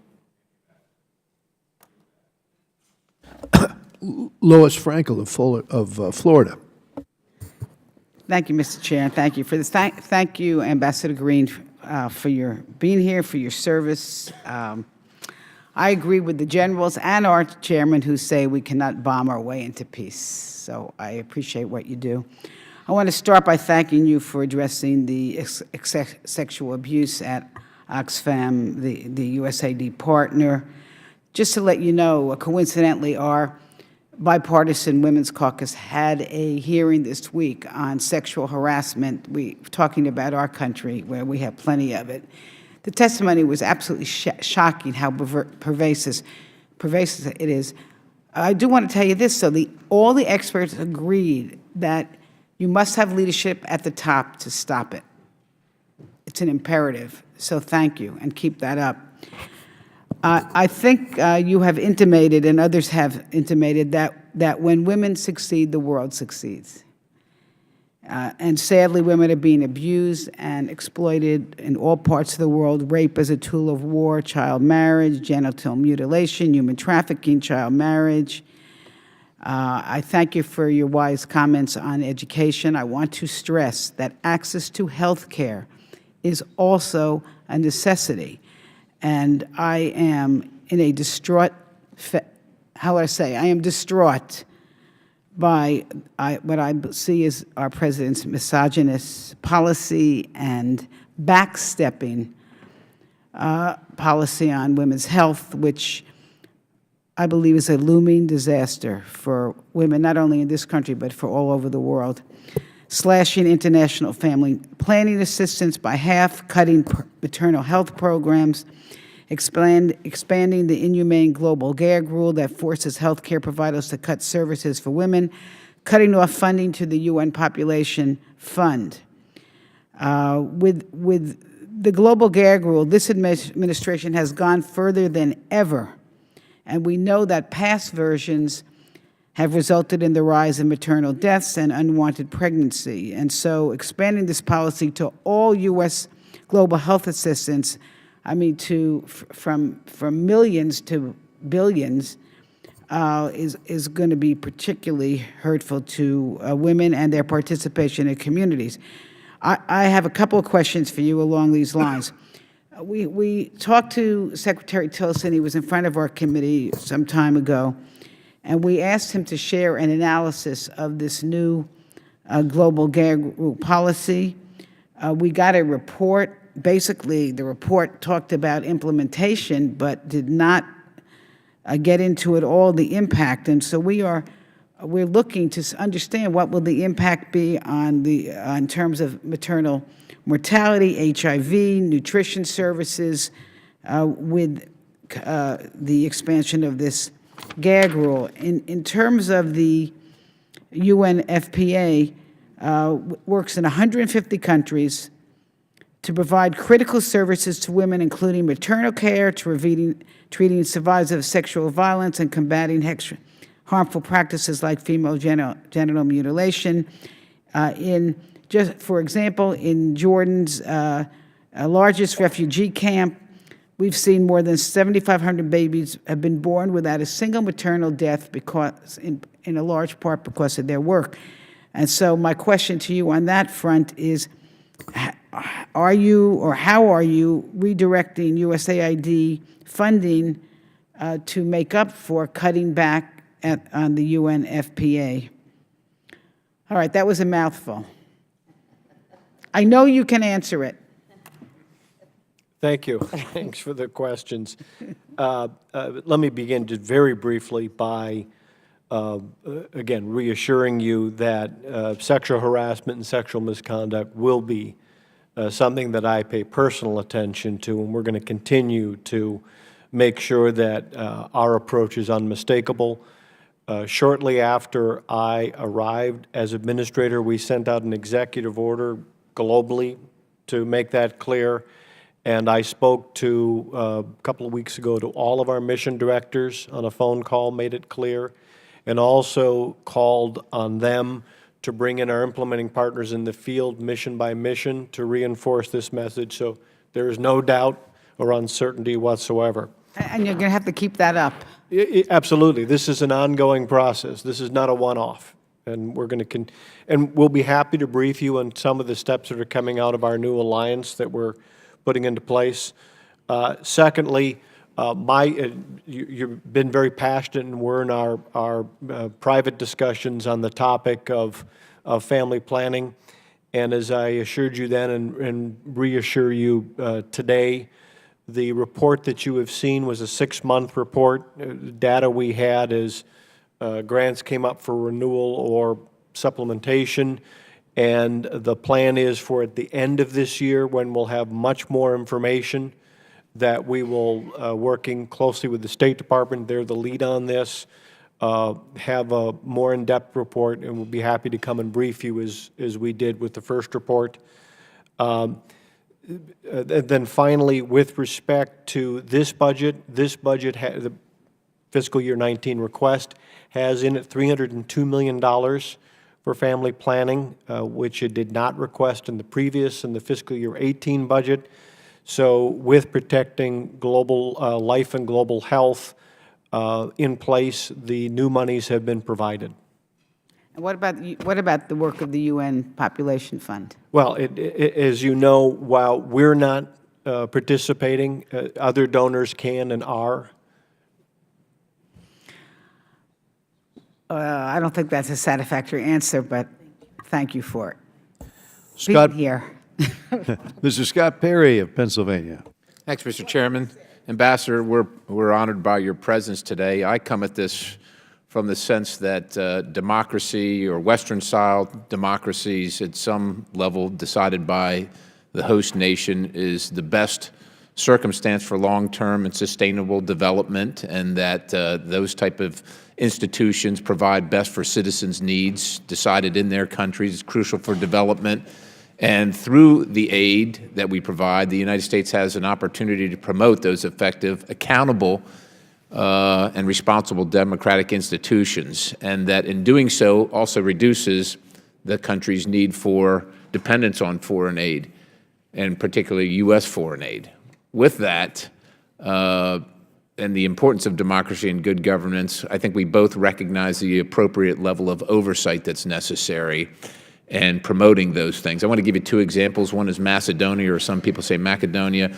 Over the past couple of years, USAID, the mission in Macedonia, has selected the Open Society Foundation as a major implementer, and has awarded in February of last year the Open Society Foundation a $2.54 million contract for training in civic activism, mobilization, and civic engagement. Now, this raises concerns not only for me, but members of this committee and others, because there is a perceived strong belief that the Open Society Foundation has a strong political bias to the left. And while on the surface this might be benign, it doesn't seem to me to be, should be the United States' position to choose which political party in a country governs, but that they have a strong democratic institution that works for their citizen. And at the time that they received this contract, I think Macedonia was facing a fairly contentious parliamentary election, and our ambassador came under scrutiny for displaying a strong leftist political bias against a legitimate party, the VMRO, and facilitated coalition negotiations between the main leftist party and the ethnic Albanian parties. The second one is Cambodia. When Hun Sen's CPP narrowly won its victory in 2013 and then instituted a crackdown on opposition, journalists, and generally civic society organizations, to which on February of this year the administration was compelled to review assistance to Cambodia to ensure that taxpayer funds were not being used to support anti-democratic behavior. Based on this view and this review, the White House announced the suspension of several Treasury, USAID, and military assistance programs, which were linked directly to the crackdown on democracy. And as you have said, and I would contend you are correct, foreign assistance dollars are precious. The people of the 4th District, which I'm privileged to represent in Pennsylvania and all across the country, are due strong oversight and to make sure that their dollars are being spent wisely for the things that we believe in will help these countries do better for themselves and reduce the need for foreign assistance and in turn enhance our national security right here at home. So the questions with all that backdrop are, can you speak to the steps your agency taking to ensure that our aid regarding democracy and good governance is promoting Western democratic values? And to that, is there a process of selecting implementers for aid programs that has come under scrutiny under your tenureship, under your leadership, and do you foresee any substantive changes to the metrics or considerations to select implementers in your redesign? That would be one. And then during your tenure as administrator and beyond, regarding the mission in Cambodia, have there been any instances where USAID has stopped or paused aids because it immediately and adversely contradicted Western democratic values? Great, thank you. A couple of responses. First off, with respect to Macedonia, the contract that you're referring to is prior to my tenure. As you may know, I'm an old democracy hand, and so I believe fundamentally in democratic governance and the work around democratic governance, and I don't believe that sound democratic governance means picking winners and losers and getting involved in the process. In that sense of sure, we're complaining about it in this country right now about foreign actors engaging and picking winners and losers in our country. So it is something that I know real well. I can tell you that our new Assistant Administrator for Europe and Eurasia, Brock Bierman, was just there in Macedonia, reaching out, having meetings with the government, all the political parties and partners to ensure that there is parity in our approach. Secondly, with respect to Cambodia, first off, there are places where we have cut aid because of decisions that have been made. In the case of Cambodia, we did cut funding for certain things. We cut monies to the National Election Commission. Obviously, with the type of election they had, that was inappropriate. Secondly, we cut funding to local officials who were chosen illegitimately by the policy decisions that were made. Third, we also shifted funding to reinforce civil society and to strengthen the role of civil society to have that voice of opposition in light of the decisions. And so those are ways that I think it's very clear what we stand for and how we strengthen the democratic ethos. What's very important here, I think, is we believe in democratic governance, not just governance. Authoritarians are really good at governance, not much else, but they may be good at governance. We all share the value of democratic, citizen-responsive governance, and that's what we reinforce. Can you clarify the implementers and your metrics for choosing them? And maybe do that in writing. Okay. That'd be fine. Yes, Thank you. that would be fine. I yield, Mr. Chairman. Okay, thank you. We go to Mr. Joaquin Castro of Texas. Thank you, Chairman, and thank you, Ambassador Green, for your testimony today. Over the last few decades, the character of foreign assistance has fundamentally transformed through innovation. So do you support innovation as a part of your redesign efforts at USAID? And let me ask you specifically about the Global Development Lab within USAID, tasked with driving innovation, which has generated wonderful new ideas about approaching development challenges. Do you support the Global Development Lab and its efforts in driving innovation in foreign assistance? Yes, absolutely. Innovation is one of the driving parts of our redesign effort. With respect to the Global Development Lab, again, we're not done with our redesign. We're still getting approvals, and we'll continue to brief your staff. But we're essentially going to take the Global Development Lab and the way that it goes about its work, so investigating, testing, and then scaling up innovations. And we hope to institutionalize that throughout much of the agency. So it's one of the things I've learned a great deal about. Innovation has to be at the heart of what we do. No, well, thank you for that. I guess a big part of my concern is that the President's budget for fiscal year 19 requested only $12.5 million for the Global Development Lab in comparison to its typical funding levels at above $100 million. Obviously, a very drastic cut in funding. So how would this significant decrease hinder USAID's intention of driving innovation in foreign assistance? Well, first off, funding for the Global Development Lab has actually gone up and down since its creation. But what we're trying to do, again, as we go through this redesign process, is make sure that we capture its lessons and use it more broadly. Secondly, the Global Development Lab is at the heart of our new approach to private sector engagement and a big part of how we're going about our business in that sense. So traditionally, it's the public-private partnership model, which basically you craft a program and then you try to get the private sector to buy in or help. What we're doing, largely with the help and through the Global Development Lab, is reaching out to the private sector and saying, here's a challenge we see, an opportunity that we see. We'd love your ideas. We've made it easier for them to participate and share those ideas.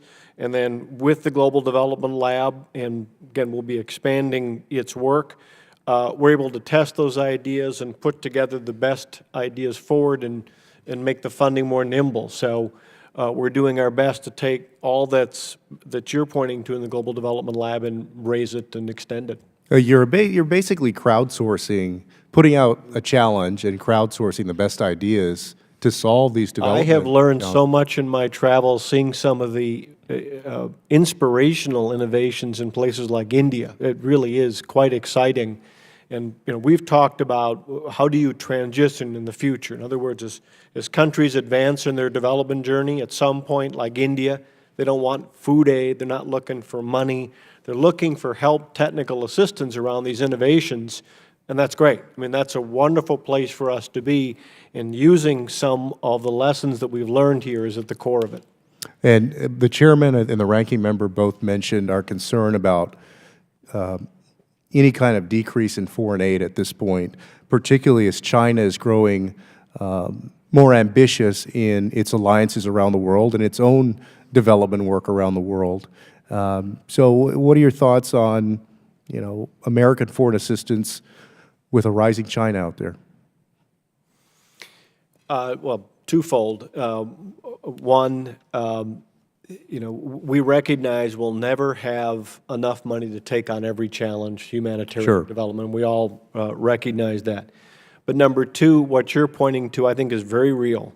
The rise of China, of how they do development, of the way that they tie to development long-term indebtedness that we're seeing in a number of places, lines on extractives and natural resources. One thing that we have not, I think as a government and quite frankly as a nation, done well enough is making clear to the world the choices that they have. There is the China choice, which is a sweetener money up front and then the fine print and the indebtedness. What we're trying to do with our assistance is to help countries build the ability to lead themselves. So what we want is self-reliance. We want countries to move from being recipients to partners to hopefully donors. That's a clear choice. That's how we're trying to orient all of our tools and our programs. No, thank you. And then one last question that I'll take in writing. The situation in Venezuela has grown more dire, and there are about 1.5 million people who have basically fled their homes. In writing, the answer to the question, what are we doing to assist in that situation. Thank you. Thank you, Mr. Castro. We go to Dan Donovan of New York. Thank you, Mr. Chairman. Ambassador, I just have two questions. I'll give them both to you because they may intertwine. Realizing there's always going to be events, disasters that are going to require our assistance throughout the globe.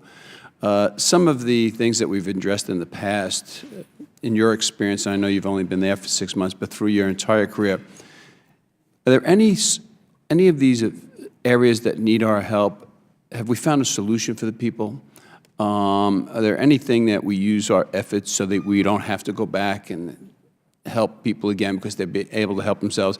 And the other thing I wanted to ask you, and again, this might intertwine, I know this is a hearing concerning your budget for the next fiscal year, but since we are a legislative body, is there any legislation, is there anything that you would need from this committee to help you perform your duties more expediently, more efficiently, less costly, anything that we can help you with?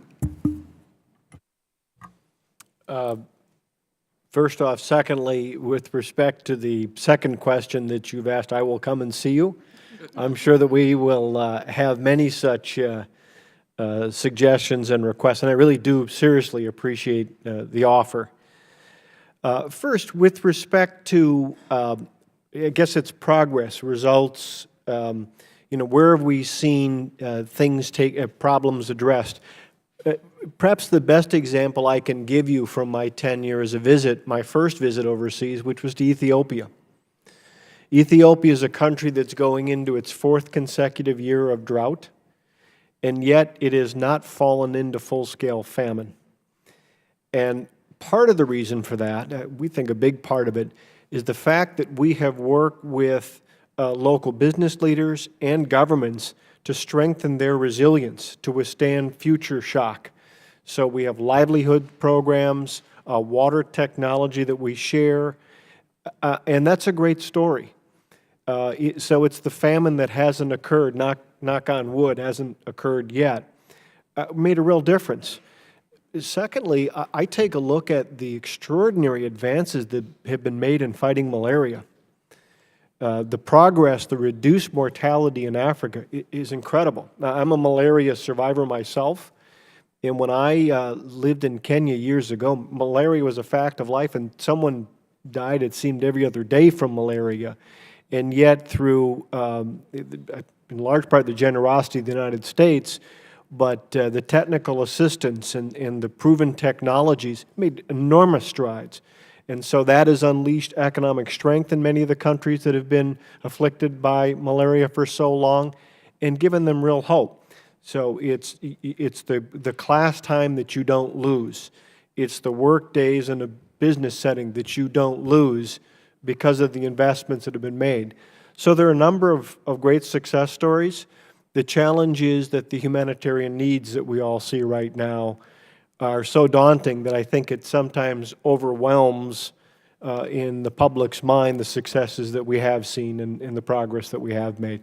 But I do appreciate your offer, by the way, and we'll come to you. And as a follow-up, your success that you just described in Ethiopia, other successes, could they be applied elsewhere so that we help other countries, other nations from having to suffer through what they've suffered during their disasters?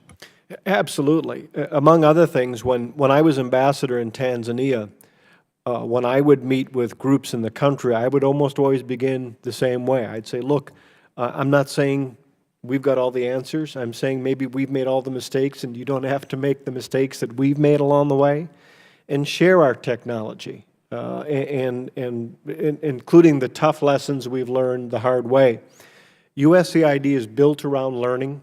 We're constantly learning. We're constantly doing after actions. We're constantly auditing ourselves.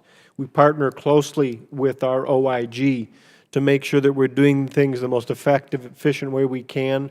We take the lessons to heart and we apply them. And more broadly, as we're developing pulling together our new metrics to measure how countries are proceeding in their own development journey, a lot of that is based upon lesson sharing from other countries. So we're able to show a country the challenges that were taken on, perhaps by a neighbor. And while it doesn't necessarily mean an absolute, just simply replicate, They are important lessons, and when they're lessons from a neighbor, countries are very interested. When they don't think it's simply, the wealthy America coming in, but other similar countries that have faced tough challenges, people are willing to learn. Everyone wants to be able to lead themselves. They believe in self-dignity, in the sovereignty of leadership, and that's at the core of our approach. Thank you, Mr. Ambassador, for your insight and for your service to our nation. I yield the remainder of my time, Mr. Chairman. Thank you. Thank you. We go now to Mr. Ted Deutsch of Florida. Thank you, Mr. Chairman, and I thank you and Ranking Member Engel for your commitment to ensuring that this committee provides appropriate oversight over the President's budget. And thank you, Administrator Green, for being here and for the engagement you've had with our committee. I know that you've spent your career committed to international development, and you've spoke so powerfully to your own personal experiences here today. That is why it's so perplexing to see an international affairs budget coming from this administration that once again includes a 30% cut with a 33% cut to USAID's budget.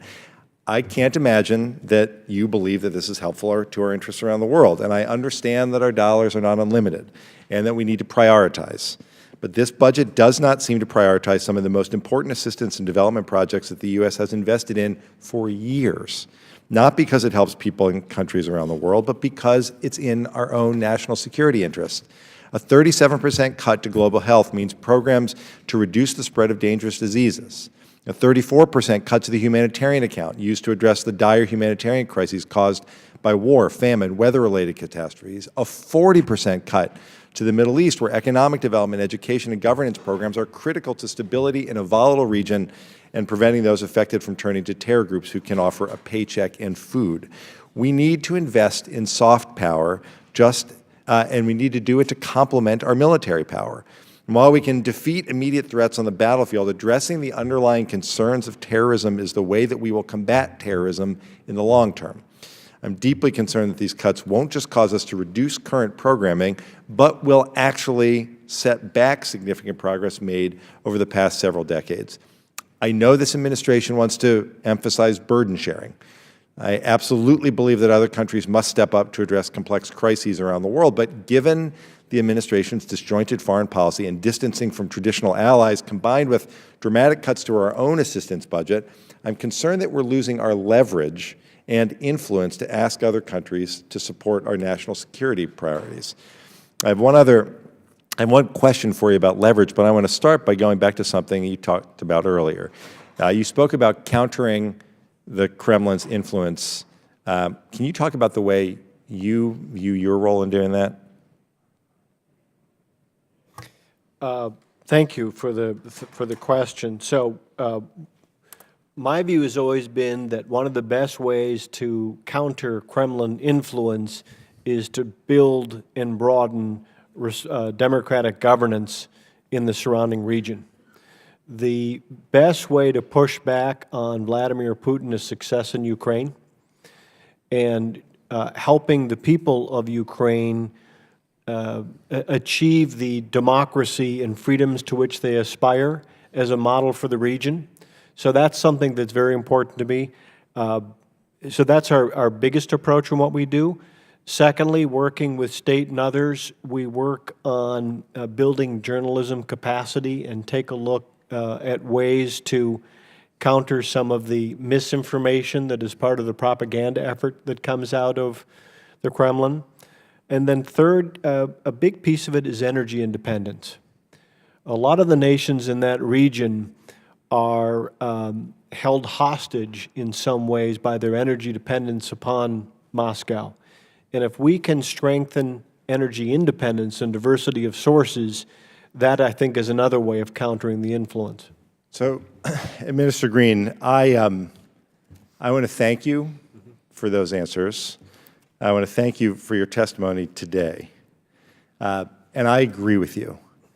One sure way for us to lose leverage and influence with other countries is what we're discussing and what we saw here just this week, when the President of the United States calls Vladimir Putin to congratulate him on his victory and fails in that conversation to condemn the use of nerve agents used on British soil, and refuses in that conversation to talk about Russia's meddling in our own elections. it makes it harder. It reduces our leverage with our allies. And when asked about that last November, and the President said, you're not going to get into an argument. You're going to start talking about Syria and Ukraine, which he didn't do in this conversation. And then for the White House to say yesterday from the podium, we don't get to dictate how other countries operate. And Minister Green, you are a model for how we can help dictate the way other countries operate. You talked about, when you speak about targeting and responding to propaganda, when you talk about democratic governance and pushing back on Putin in Ukraine, when you talked very specifically about what we're telling South Sudan, what we're telling Venezuela, what we're telling Burma, the vitally important role that we have to play in advancing our values around the world, and the White House press secretary said we don't get to dictate how other countries operate. We have to stand for our values, Minister Green, and I wish that the White House paid closer attention to the way that you are standing up for those values and advocating our position in the world, and used your efforts as a model for the way that they and the President in particular might choose to behave. I yield back. I'll remind members also, we have a meeting afterwards at 12:30. We have a lunch. The lunch is with UNHCR High Commissioner Grandi from Italy, and he'd like to discuss Bangladesh, South Sudan, Syria, Yemen, Venezuela with a membership here. So just a reminder at 12:30. We go now to Ann Wagner of Missouri. I thank you, Mr. Chairman, for hosting this hearing, and thank you, Ambassador Green, for taking the time to be here today, and certainly for your outstanding service. My constituents and I care deeply about America's leadership in humanitarian assistance and conflict prevention, and USAID's mission is very important to advancing human rights and democracy around the globe. Ambassador, last year I introduced H.R. 3030, the Illeweasel Genocide and Atrocities Prevention Act. This bill would authorize the Complex Crises Fund, which is currently managed by USAID's Office of Program, Policy, and Management. I believe the fund has been useful in helping embassies swiftly respond to conflict situations. Can you tell me how the Complex Crises dollars have been deployed in the past couple of years here?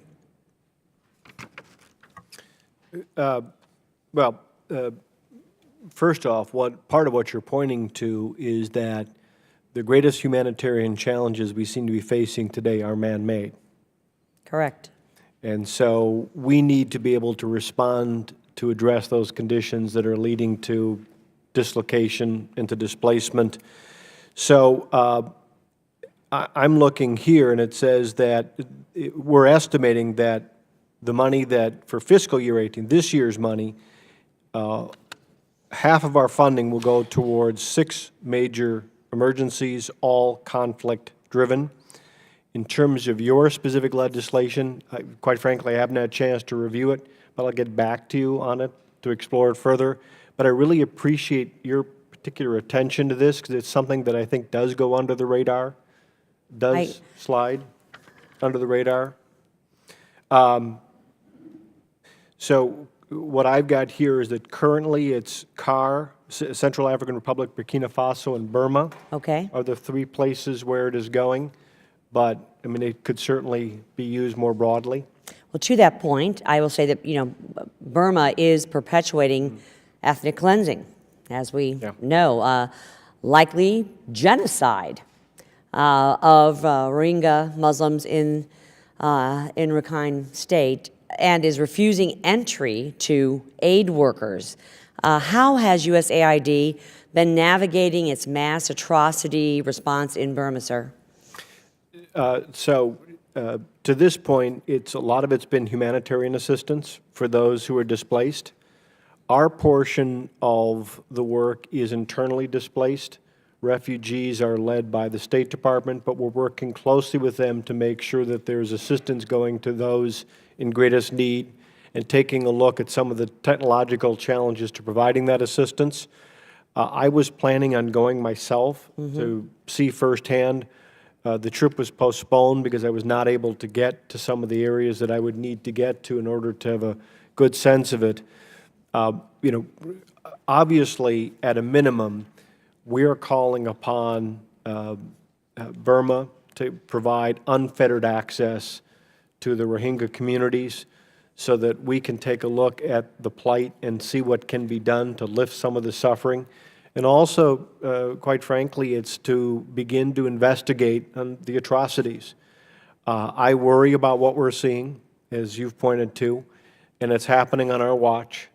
It is, and I do believe it is we're talking about genocide here. Enormous. And the suffering is enormous, and aid workers are not being allowed entry. Right, and that's the biggest and most important thing that we're calling upon. I mean, there is more that we need to do, but unfettered, immediate access is obviously crucial.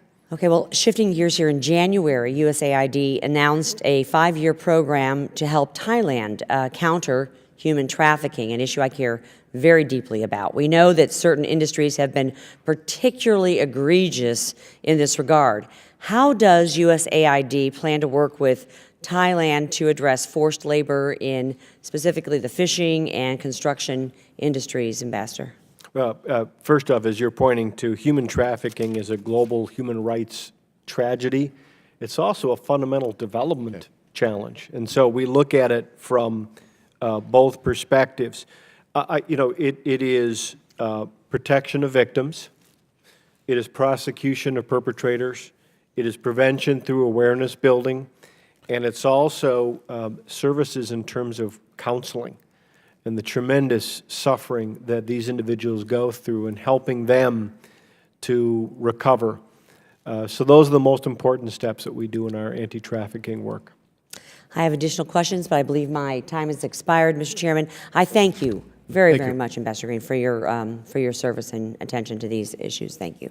And I'm going to have to hold everybody to 5 minutes now because Administrator Green has to leave at 12 o'clock. Norma Torres of California. Thank you, Mr. Chairman, for holding this hearing, Ambassador Green.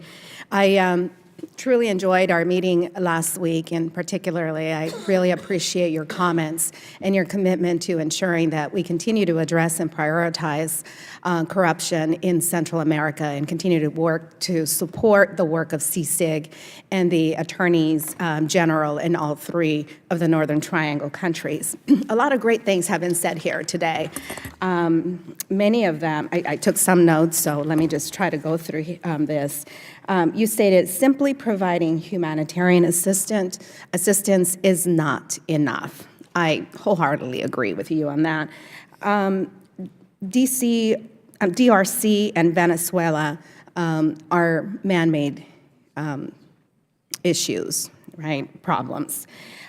Gender programs, I implore you that gender programs also need to include reproductive health for the women, especially right now when the favorite weapon of war for terrorist groups across the world is rape. So this has to be a priority moving forward. I'm glad to hear that the USAID is going to provide food and medical assistance in Colombia for the refugees there. I also want to encourage you to be focused on the TB outbreak in Venezuela, and as refugees begin to move into Colombia and Peru and some of the other bordering countries, that we follow that and we continue to focus our work in ensuring that children in Venezuela are vaccinated, and also children and people in these neighboring countries are also vaccinated. We can all agree, focusing back on Central America, we can all agree that a secure and prosperous Central America is in our national interest. The rule of law in these countries is essential if we are going to reduce illegal immigration and keep drugs from entering our border. Addressing these problems at the root of the problem is a lot cheaper than dealing with the issues once it comes to our border. correct? So that's why I just don't understand why the budget calls for a 35% cut to foreign assistance in Central America. I want to talk to you a little bit about Honduras. I strongly disagree with the State Department's decision to certify Honduras right after the election and to undermine the OAS Secretary General's call for new elections by recognizing Hernandez's victory. Moving forward, I think it's important to ensure that this doesn't happen again. And I want to make sure that we put a greater focus on electoral reform. You have the capacity of helping to bring about those types of reforms. I don't want you to leave here today without sending a clear message that your employees at USAID, I highly regard them, and I think that they are some of our best workers in public service at the federal government level. So I put a lot of credibility behind the work that you do abroad. This is an important issue if we want to prevent another Venezuela, another Nicaragua from happening in our hemisphere. I believe that we have many good partners in Central America with CICIG, MOXIE, and the current attorneys general. The corruption in these governments sometimes currently is at its highest level, and it has reached the highest points in their governments. The last two presidents, for example, of Guatemala are in prison, and prosecutors have asked to remove the current president's immunity. The Vice Minister of Foreign Affairs in El Salvador is involved in financing of the FARC. And the Associated Press recently reported that there is evidence that the head of the Honduran National Police may have been caught up in drug trafficking. This is someone that went through U.S. background check, but yet, again, he's involved in drug trafficking. My time is up. Your time is up. But we'll have it put by way of a question, Please. and we'll go now Thank to you. Tom Garrett of Virginia. Thank you, Mr. Chairman, and thank you, Ambassador Green. I want to try to go relatively quickly. I think I've been as outspoken as anybody, but I would certainly recognize the leadership of the chair and ranking member as it relates to a healthy foreign affairs budget that allows us to develop good relationships in the world and avert extremism and humanitarian crisis in advance. Having said that, I also want to be a good steward of the working American's dollar. Can you speak to what you're doing to ensure that the monies that we allocate for things like school feeding are getting to the intended recipients, and do so as quickly and concisely as you can because of time? Sorry, sir. Thank you. So as concisely as I can, when it comes to the delivery of assistance, we look at digital tools to make sure that we have digital oversight. Secondly, we work closely with our Office of Inspector General to make sure that money and mechanisms are appropriate. Third, we often use third-party auditors in the programs that we have and the money that we spend, and we conduct constant oversight. The best way, I think, is as we pull our metrics together towards capacity building, it's monitoring the metrics and the sub-metrics each step of the way. That, in some ways, will be the best measure to make sure that dollars are effectively spent and make sure that we're doing things in the way that produces results. Thank you, and I would hope that you would also continue to pursue innovative ways to ensure that accountability, because it's tough, and I really like what you're doing and think that you're well-suited for the mission, admire your work and your wife's work prior to even serving here in Congress, and your work with anti-malarial efforts. But again, we should always be striving to make sure that the dollars get where they're intended. It's very interesting to me, the paradigms for foreign aid. Obviously, there's no doubt that the Russians intermeddle all over the world. I would argue, and I've certainly gotten sort of confirmation of this from folks like the foreign ministers of the Baltic states who would know, that the Russian model is to undermine democracy, to make the world safe for oligarchs and dictators, right? And the Chinese model is to shower largesse on the ruling class and the moneyed elite, as well as some infrastructure money that usually benefits China in the long term. The U.S. model, I think, is superior insofar as we try to inspire positive visions of the United States by virtue of helping working women and men across the world and creating hope, because generally where there is hope, we find a lack of extremism. Having said that, I've articulated before that I believe the U.S. model fails when we send money to those women and men on the ground who are in autocratic and dictatorial regimes, because what we do is unintentionally perpetuate the bad, that is, that autocratic and dictatorial regime who is more inclined to align itself with China or Russia by virtue of helping the people on the ground, right? And so how can we focus on getting aid to the people in the most need, and building goodwill towards the United States and our Western allies, and creating and sustaining nations who wish to be reliable partners in the global community, whilst facing a paradigm of Russian intermeddling to undermine the very confidence in the sorts of governments that we work best with, and a Chinese model that essentially greases the palms of those who are in power? How do we do what we try to do and make sure that we're not essentially propping up these regimes by helping the most vulnerable in their populations, thus removing any potential pressure that might exist for change? More than I'll be able to answer in a brief time. You've got a minute and 9 seconds. So, first off, we work in almost every place through NGOs and civil society to make sure that the money doesn't simply go to governments and through agencies, but instead goes, that's a good way of helping to target. Secondly, I think part of our ability to counter the other models that are out there is better branding and describing of what we do. And third, I think simply reaching out to the people and making clear that we want to help them help themselves. It's the old American ethic that we have to constantly reinforce, that sometimes I think we take for granted and don't talk about. I'm going to interrupt because we have 20 seconds. So there's a marketing component here, right? Absolutely. And we do a great job with putting USAID and product or from the people of the United States on the food bags, et cetera. Are we working on sort of trying to expand that concept? Because it's really and truly, I hate this term because from whence it arises, hearts and minds game.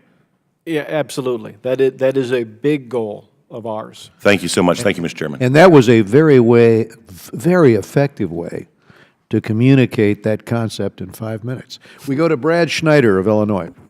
Thank you, and Mr. Green, Ambassador Green, thank you for being here, and thank you for taking leadership in the work you're doing.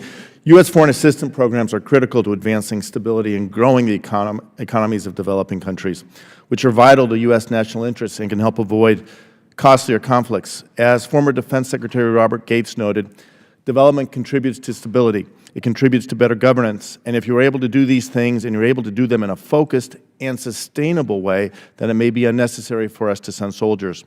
151 retired generals and admirals recently sent a letter to Congress reinforcing their strong conviction that elevating and strengthening diplomacy and development alongside defense is critical to keeping America safe.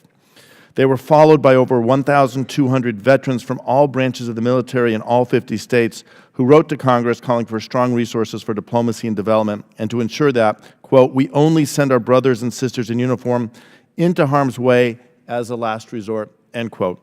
I'd like to insert these two letters for the record. Thank you. I've always said that the national security of the United States relies on what I refer to as a three-legged stool: diplomacy, development, and defense.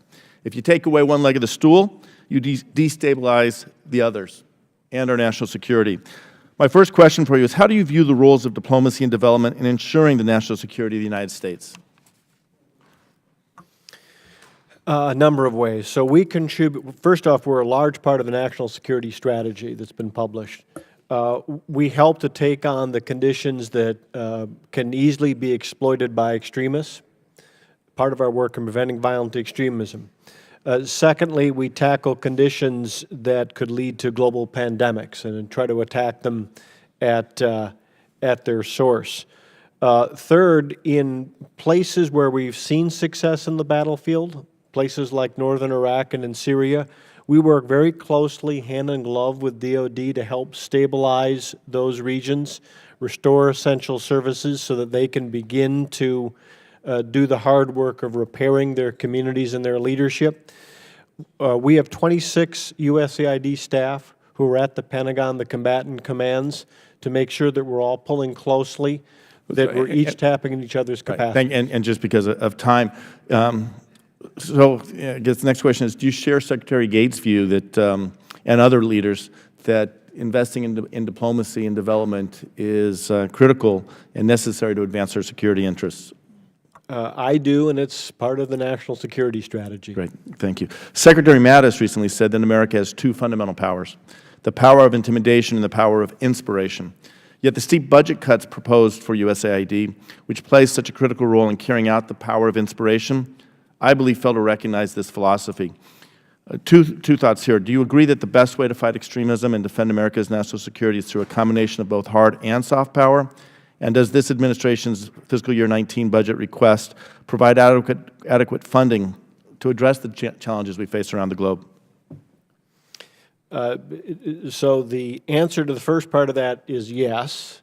And to the second piece of it, it is, as I've said, we'll never have enough resources to take on every challenge. We'll never have enough resources to exploit every opportunity. But we think that we can stretch these dollars as far as they can go. And I do think that we can continue to pursue this mission that you've laid out through a combination of working with the security community, working with the private sector, making sure that we are prioritizing the right way. So those are the measures we're trying to take to make these dollars go as far as they can. So I hear what you're saying, but how do we turn to other countries and say, you need to do more, while by all appearances we're sending the message that at the same time we're trying to do less? Well, I will say we're still by far the world's leader when it comes to humanitarian assistance.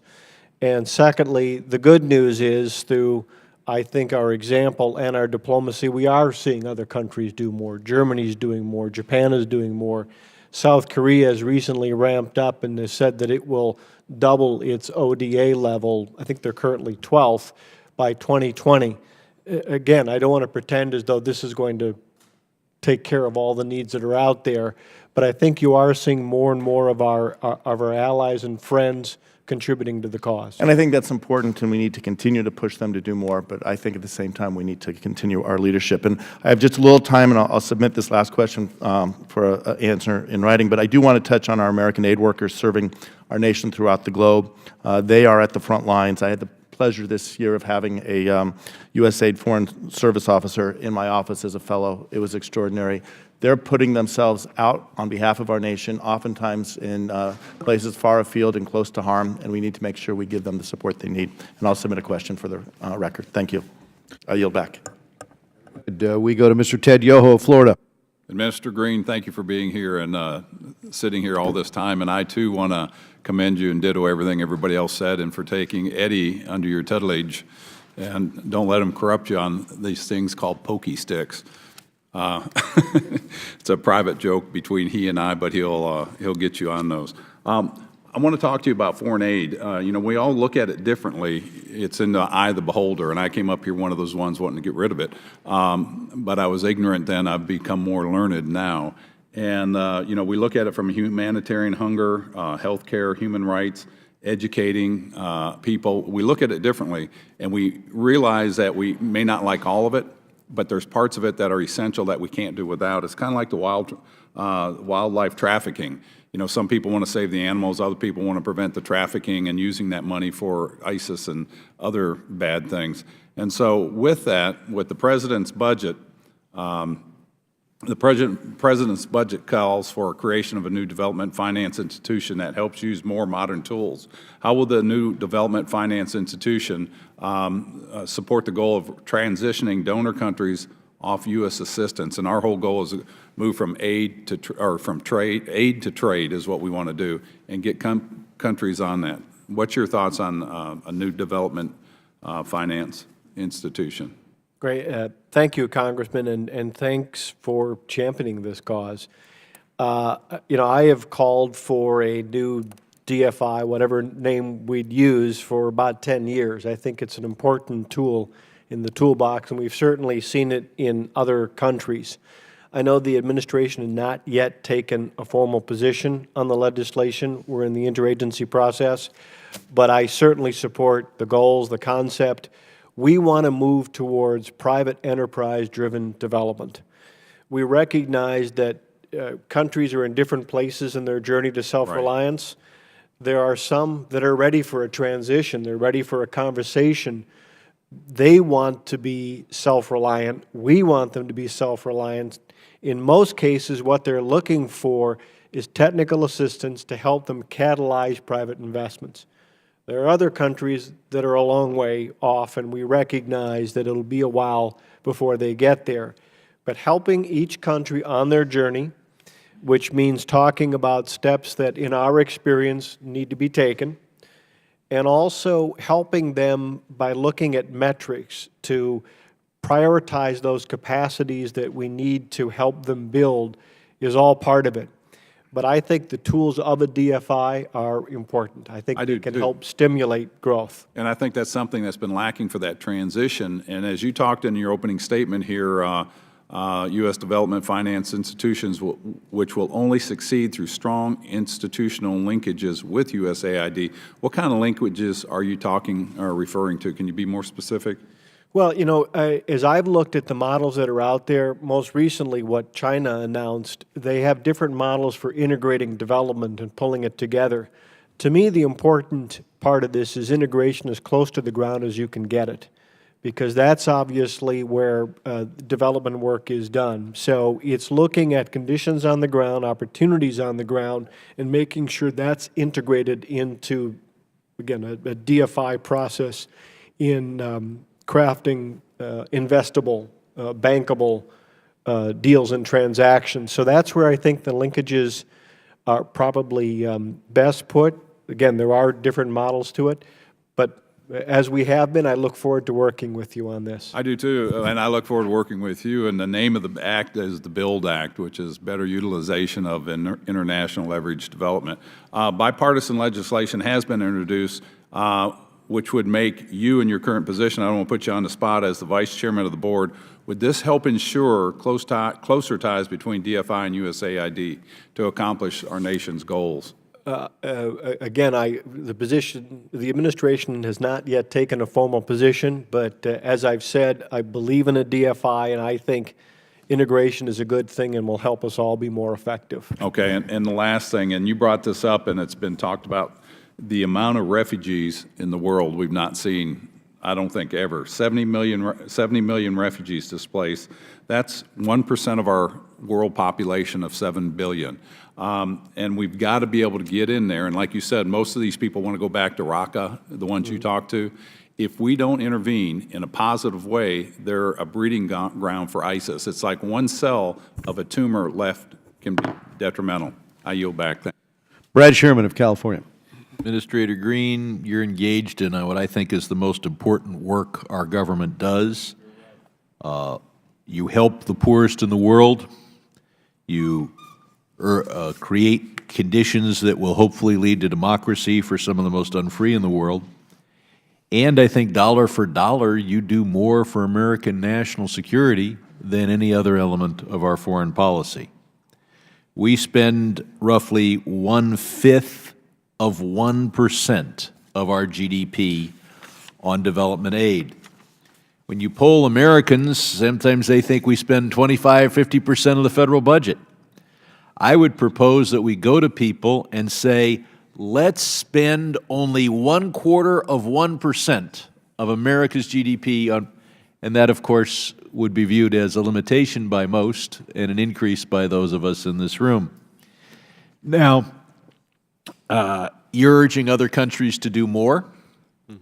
You should urge America to do more. And of course, when the administration urges a 1/3 cut in our development budget, that does not help us.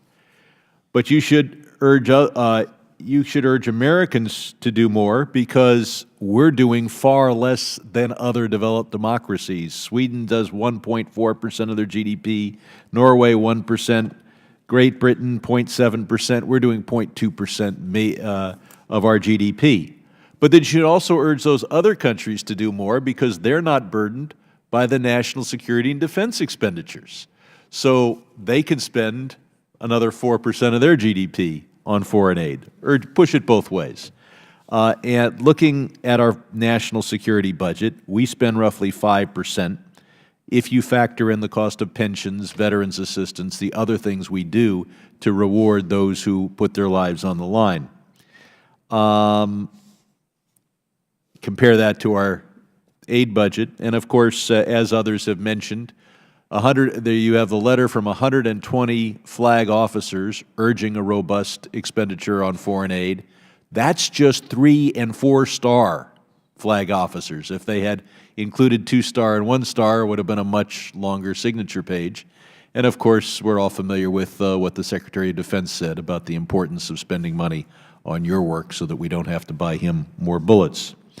As to particular expenditures, I think you might have been in this room up here, because when I've urged your predecessors to buy textbooks for elementary school, first, because where parents have to pay for those textbooks, either the kids may not go to school, they may not have textbooks, or they may be sent to madrasas where the books are free. Second, because that gives us some control over content. I'm not saying you'd ask to meet the San Francisco politically correct standards for us to print the textbook. And finally, because in a society where we're providing free textbooks, who's going to steal the textbooks? It's a lot easier to steal other things. As to particular regions, I hope, and I know you're aware that Armenia is blockaded by Turkey and Azerbaijan, deserves our aid, that Nagorno-Karabakh, now the Republic of Artsakh, is beleaguered and surrounded, and that the southern part of the Republic of Georgia, the region of, and I'm going to mispronounce this, but Samsketi Jarheti, and I believe you visited Georgia, so you probably pronounce it better than I can, is an area that deserves a substantial portion of our assistance, and I believe many of our colleagues have signed a letter to that effect. I hope you would focus on Sindh in Pakistan, the Rohingya in Burma and Bangladesh, and I do have one question, believe it or not, and that is, your budget provides for a 50% cut in international family planning. That's expected to lead to 3.7 million unintended pregnancies, 1.6 million additional abortions, and over 7,000 additional maternal deaths. The budget mentions only one kind of family planning, which is fertility awareness, which the CDC has identified as the least effective method. Can you assure us that USAID will support a robust family planning effort which will make available to women the modern contraceptive methods that they rely on? Thank you for the question. I'll respond to you in writing, because I want to make sure that I am precise in what we are currently doing and what we're able to do. And the time's expired. I look forward to your answer in writing, and hopefully you'll also address some of the other elements that I mentioned as well. Thank you. We go to Adriano Espaillat from New York. Thank you, Mr. Chairman. Thank you, Administrator Green, for being here. Much has been said about the international affairs budget, and that is just 1% of the total budget. And for the USAID, it's half of 1% of the federal budget. I would like to enter, Mr. Chairman, into the record the comments made by retired Army Chief of Staff General George W. Casey, Jr. He commented that the 30% proposed cut to the State Department and the USAID budget reflects a strategic and budget mismatch. If we take our eye off the ball, China and Russia will fill that void. In fact, China is already investing in building bridges and tunnels and dams, and they have a very vigorous presence in Central and South America, outflanking Taiwan and, of course, making their presence there really strong. We've already seen them expand both their humanitarian aid and financial investment in the region, further strengthening economic relationships, including with Caribbean governments. Now, in fact, I like to submit to the belief that it has been our negligence in Central South America and in the Caribbean that has created the leadership vacuum, allowing governments like the Maduro regime to emerge and trample over democracy and human rights. We, frankly, have turned our face, and that has festered and has dramatically impacted the region. The Caribbean is one of our closest allies in terms of trade and proximity. We call it the third border. Now, while currently immigrants send back to their countries of origin over $574 billion in remittances, I propose that perhaps we can take a portion of the fees or taxes that they pay on those remittances to dramatically help increase your budget at USAID, because we just won't be able to compete with China and Russia.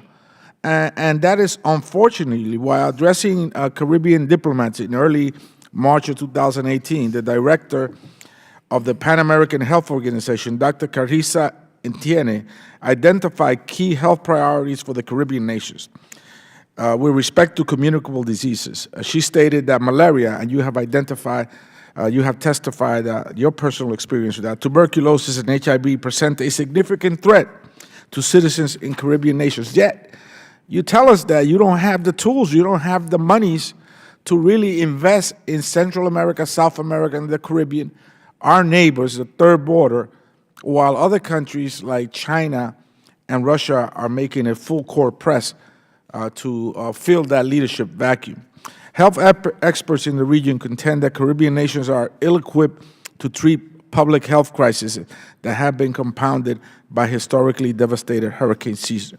We've seen how that impacted the Caribbean recently. And today, as we sit here, Vice President Pence will be testifying before the OAS, basically pointing his finger at Venezuela for their lack of democracy, their rogue government. While yesterday the president commended Putin in his so-called re-election. So we're sending, in addition to not having monies to help out this region, we're sending mixed messages to the region, and I think that is unfortunate.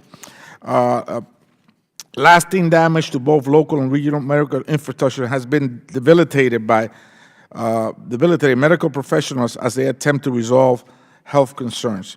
Let me ask one question, because I know my time is running out.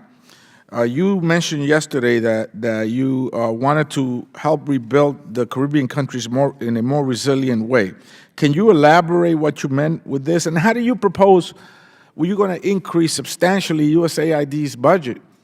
If you don't have, we don't have a penny to go on, and we want to be the leaders of this hemisphere, and we're just getting our candy eaten by other countries. It's really sad that it has come to this state of affairs. Congressman, thank you, and quite frankly, thanks for your passion and the fact that you are, I think, raising the profile of the challenge and the opportunity that is there in the Caribbean. In the devastation, the wake of the terrible hurricanes, we did respond immediately. We mobilized immediately a disaster assistance response team, provided 185 metric tons of relief supplies, $22 million in humanitarian assistance together with DOD. And in fact, right now in Dominica, we have a USAID-based disaster expert who is working to help enhance the capacity of the Emergency Operations Center. We're also working with other donors, the private sector and the World Bank, to assess the long-term reconstruction needs. But beyond that, PAHO is a good partner of ours, and we partner with them in a number of places, a number of ways. But you're exactly right. I think it's an area that I don't think receives enough attention. And I would love to sit down with you, get some of your ideas, Thank you. see what we can do. It's an important area. Mr. David Cicilline from Rhode Island is next in the queue. Thank you.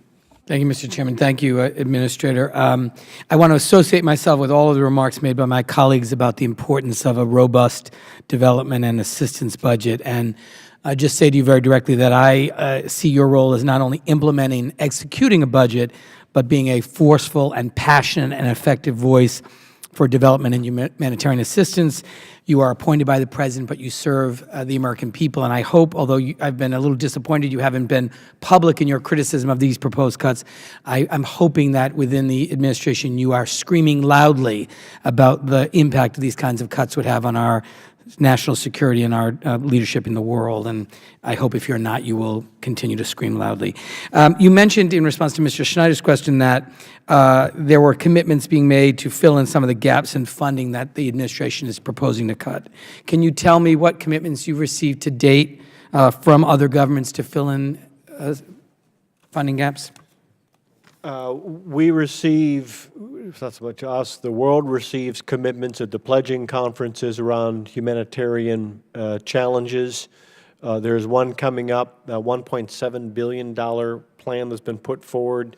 No, I'm talking about, I think you were suggesting that some of the cuts that are being proposed, that somehow those programs were going to be replaced by funding from other governments.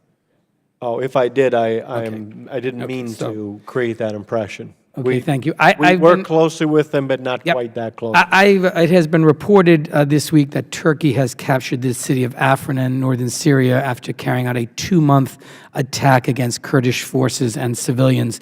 I am really concerned about this situation. I am attempting to get a briefing by the State Department, but they apparently have other priorities and have not been able to do that or been willing to do it. So I'd be interested from the USAID perspective, can you tell us what's happening on the ground there? Is USAID or any of our partners providing assistance? Do civilians have access to shelter and basic necessities? This is a very, very disturbing set of events. Thank you for the question. Obviously, I share your concern. With respect to what's happening in Syria, we're limited in where we are able to work. We do not work except for humanitarian assistance, which, as you know, we provide without reference to, it is solely based on need. In terms of our development assistance and stabilization work, we're not working in Assad-held areas. So is there any humanitarian assistance going into Afrin at all? Or our allies or partners are being allowed access into that area? I'll have to get back to you on that because I'm not quite sure about the security situation and our ability to be in these. I would very much appreciate a detailed briefing on this. I am attempting to raise this in every Raqqa is venue where that I can. we are working currently. Next, Mr. Administrator, you spoke during your confirmation hearing last year that you renewed your commitment to LGBTI human rights work of USAID. And given the very high levels of discrimination and violence and continued criminalization that LGBTI people face in many parts of the world, could you tell us a little bit about how USAID is implementing these commitments on the ground day to day?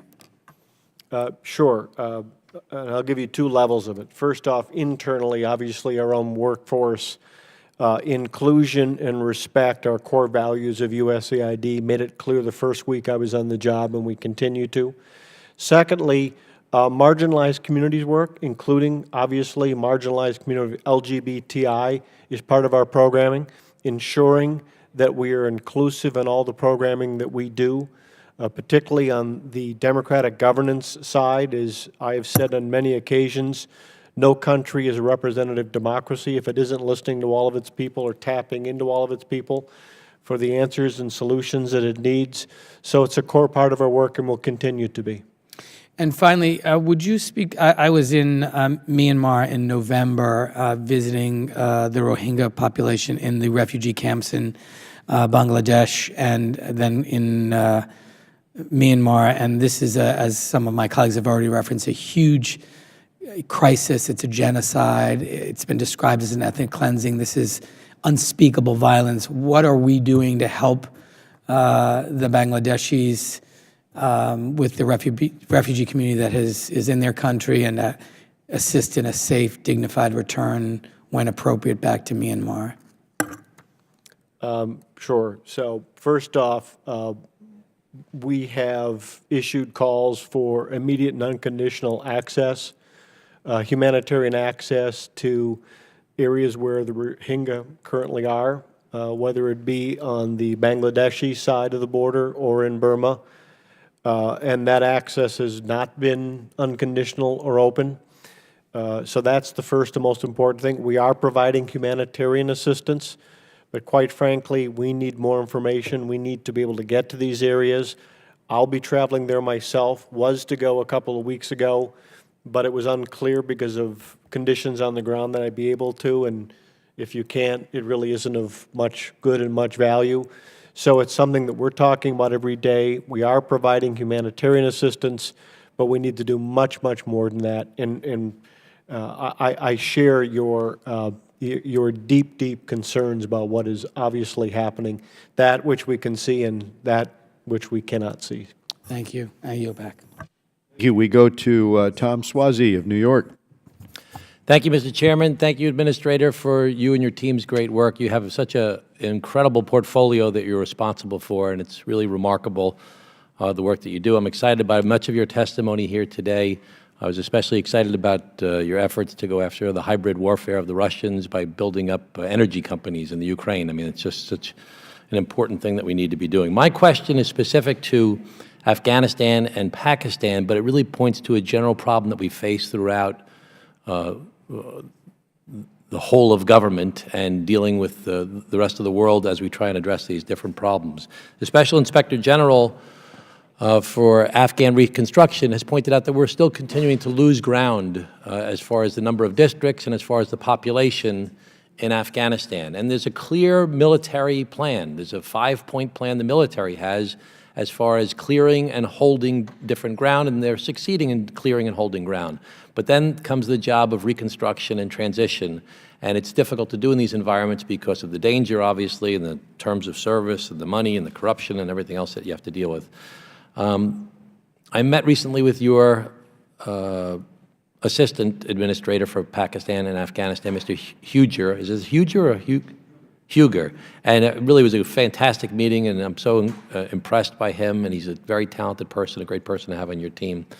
And talked about the need to develop a comprehensive plan that is clear as to these are the limited goals that we have as far as the civilian side. Not only for USAID, because I see that you're doing that in USAID, and Mr.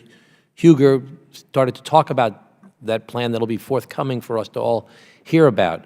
But also coordinating with the many other government agencies in the United States government, as well as the UN or our other government partners, India, for example. I saw in your testimony that India is $3 billion, and they're only the 5th largest contributor to Afghanistan and Pakistan. I'd like you to, in your answer to my question, tell me who those other partners are that are above India in contributing to Afghanistan and Pakistan, if you know.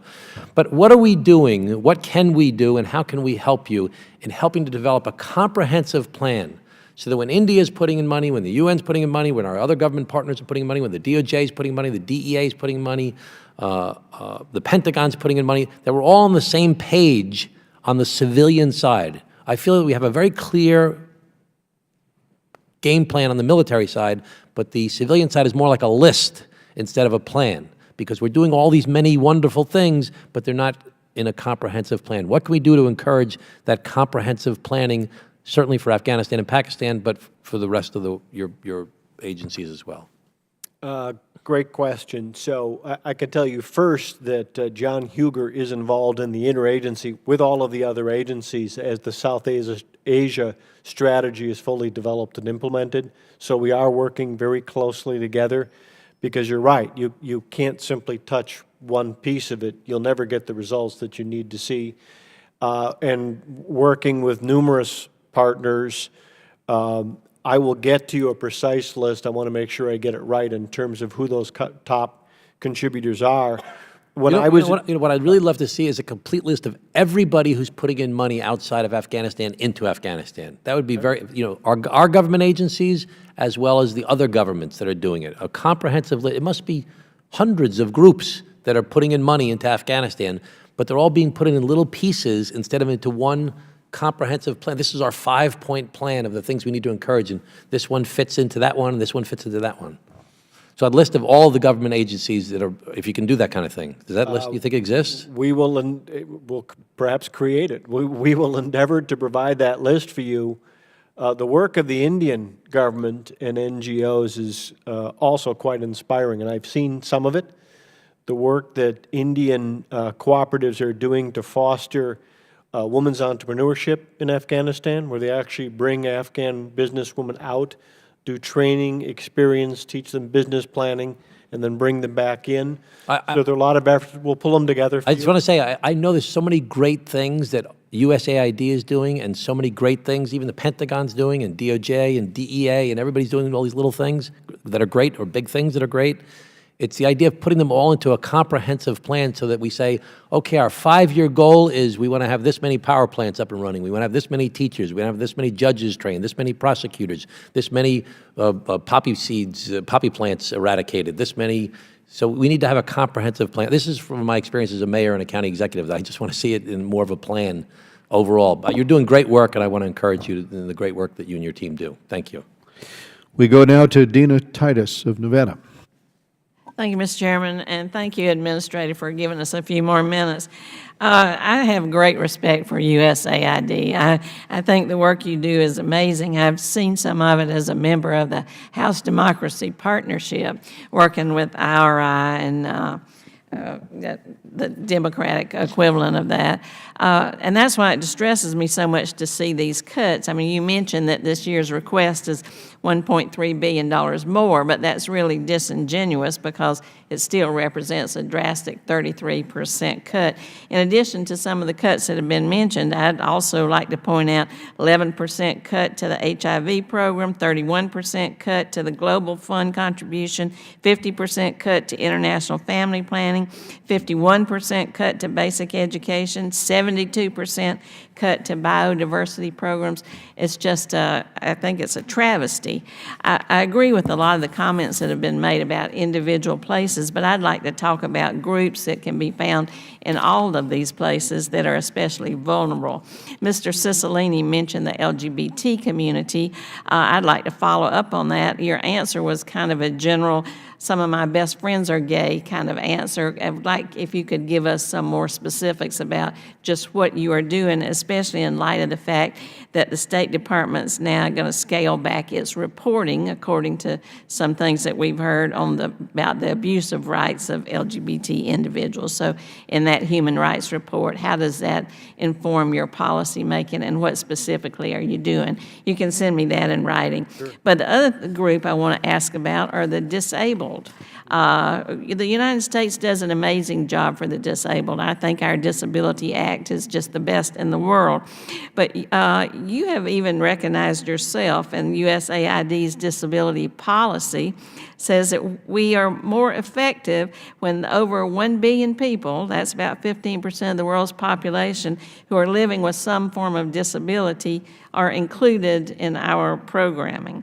Unfortunately, this budget eliminates all the funding, once again, for the Special Protection and Assistance Needs of Survivors program, the SPANS program. That's the wheelchair program that we've tried to encourage use of wheelchairs and access for wheelchairs. It's the Leahy War Victims Fund, which helps with survivors of landmines and other war tragedies. It's the vaccination program that comes in the wake of war that's been eliminated because of upheaval. Tell me what you're going to do to help the disabled and how you deal with just eliminating that program. We will get you a complete list. Congresswoman, we have programs all around the world that work in this area, and we'll continue to. We'll be happy to bring you the results and some of the programs we're doing in the places where we're doing it. It's a big part of our work. Well, I hope so, but I don't know how it can continue if you're going to just eliminate that program. I'll look forward to getting that list, and I'll be back in touch with you because I think eliminating programs in both of these two areas for both of these population groups is a mistake. I don't believe that's what we're doing. Okay. Again, these continue to be vitally important programs to us, and we have been working for years in these programs, and we'll continue to. And you can do that with this kind of drastic cut in the funding? My job is to make this money go as far as it possibly can. My job is to make sure that our investments are effective, looking at the metrics that we have to help countries build their capacity to take on these challenges as well, which is what they want, obviously what we want. Yeah, these are important programs to us in important areas. Well, thank you, and I look forward to getting that information. I'll yield back. Thank you, Congresswoman Titus. Well, I wanted to just say the Office of Personnel Management had announced today that most government buildings were closed. And so I especially wanted, and because of the snowstorm that started this morning, I just wanted to thank Administrator Green for braving that snowstorm and coming here to be with us today. This committee takes very seriously its responsibility of oversight. And so, Ambassador, your commitment to transparency and accountability is especially appreciated by us. And let me also say that from your early work spearheading PEPFAR while you were in Congress, to championing democracy while you were with IRI, to your efforts serving as ambassador in Tanzania, as well as your work on a Millennium Challenge, there is no question that you are the right person to lead USAID and assure that our assistance advances our values and our interests, a point that my colleague across the aisle made as well. And so I thank you again, and this meeting stands adjourned.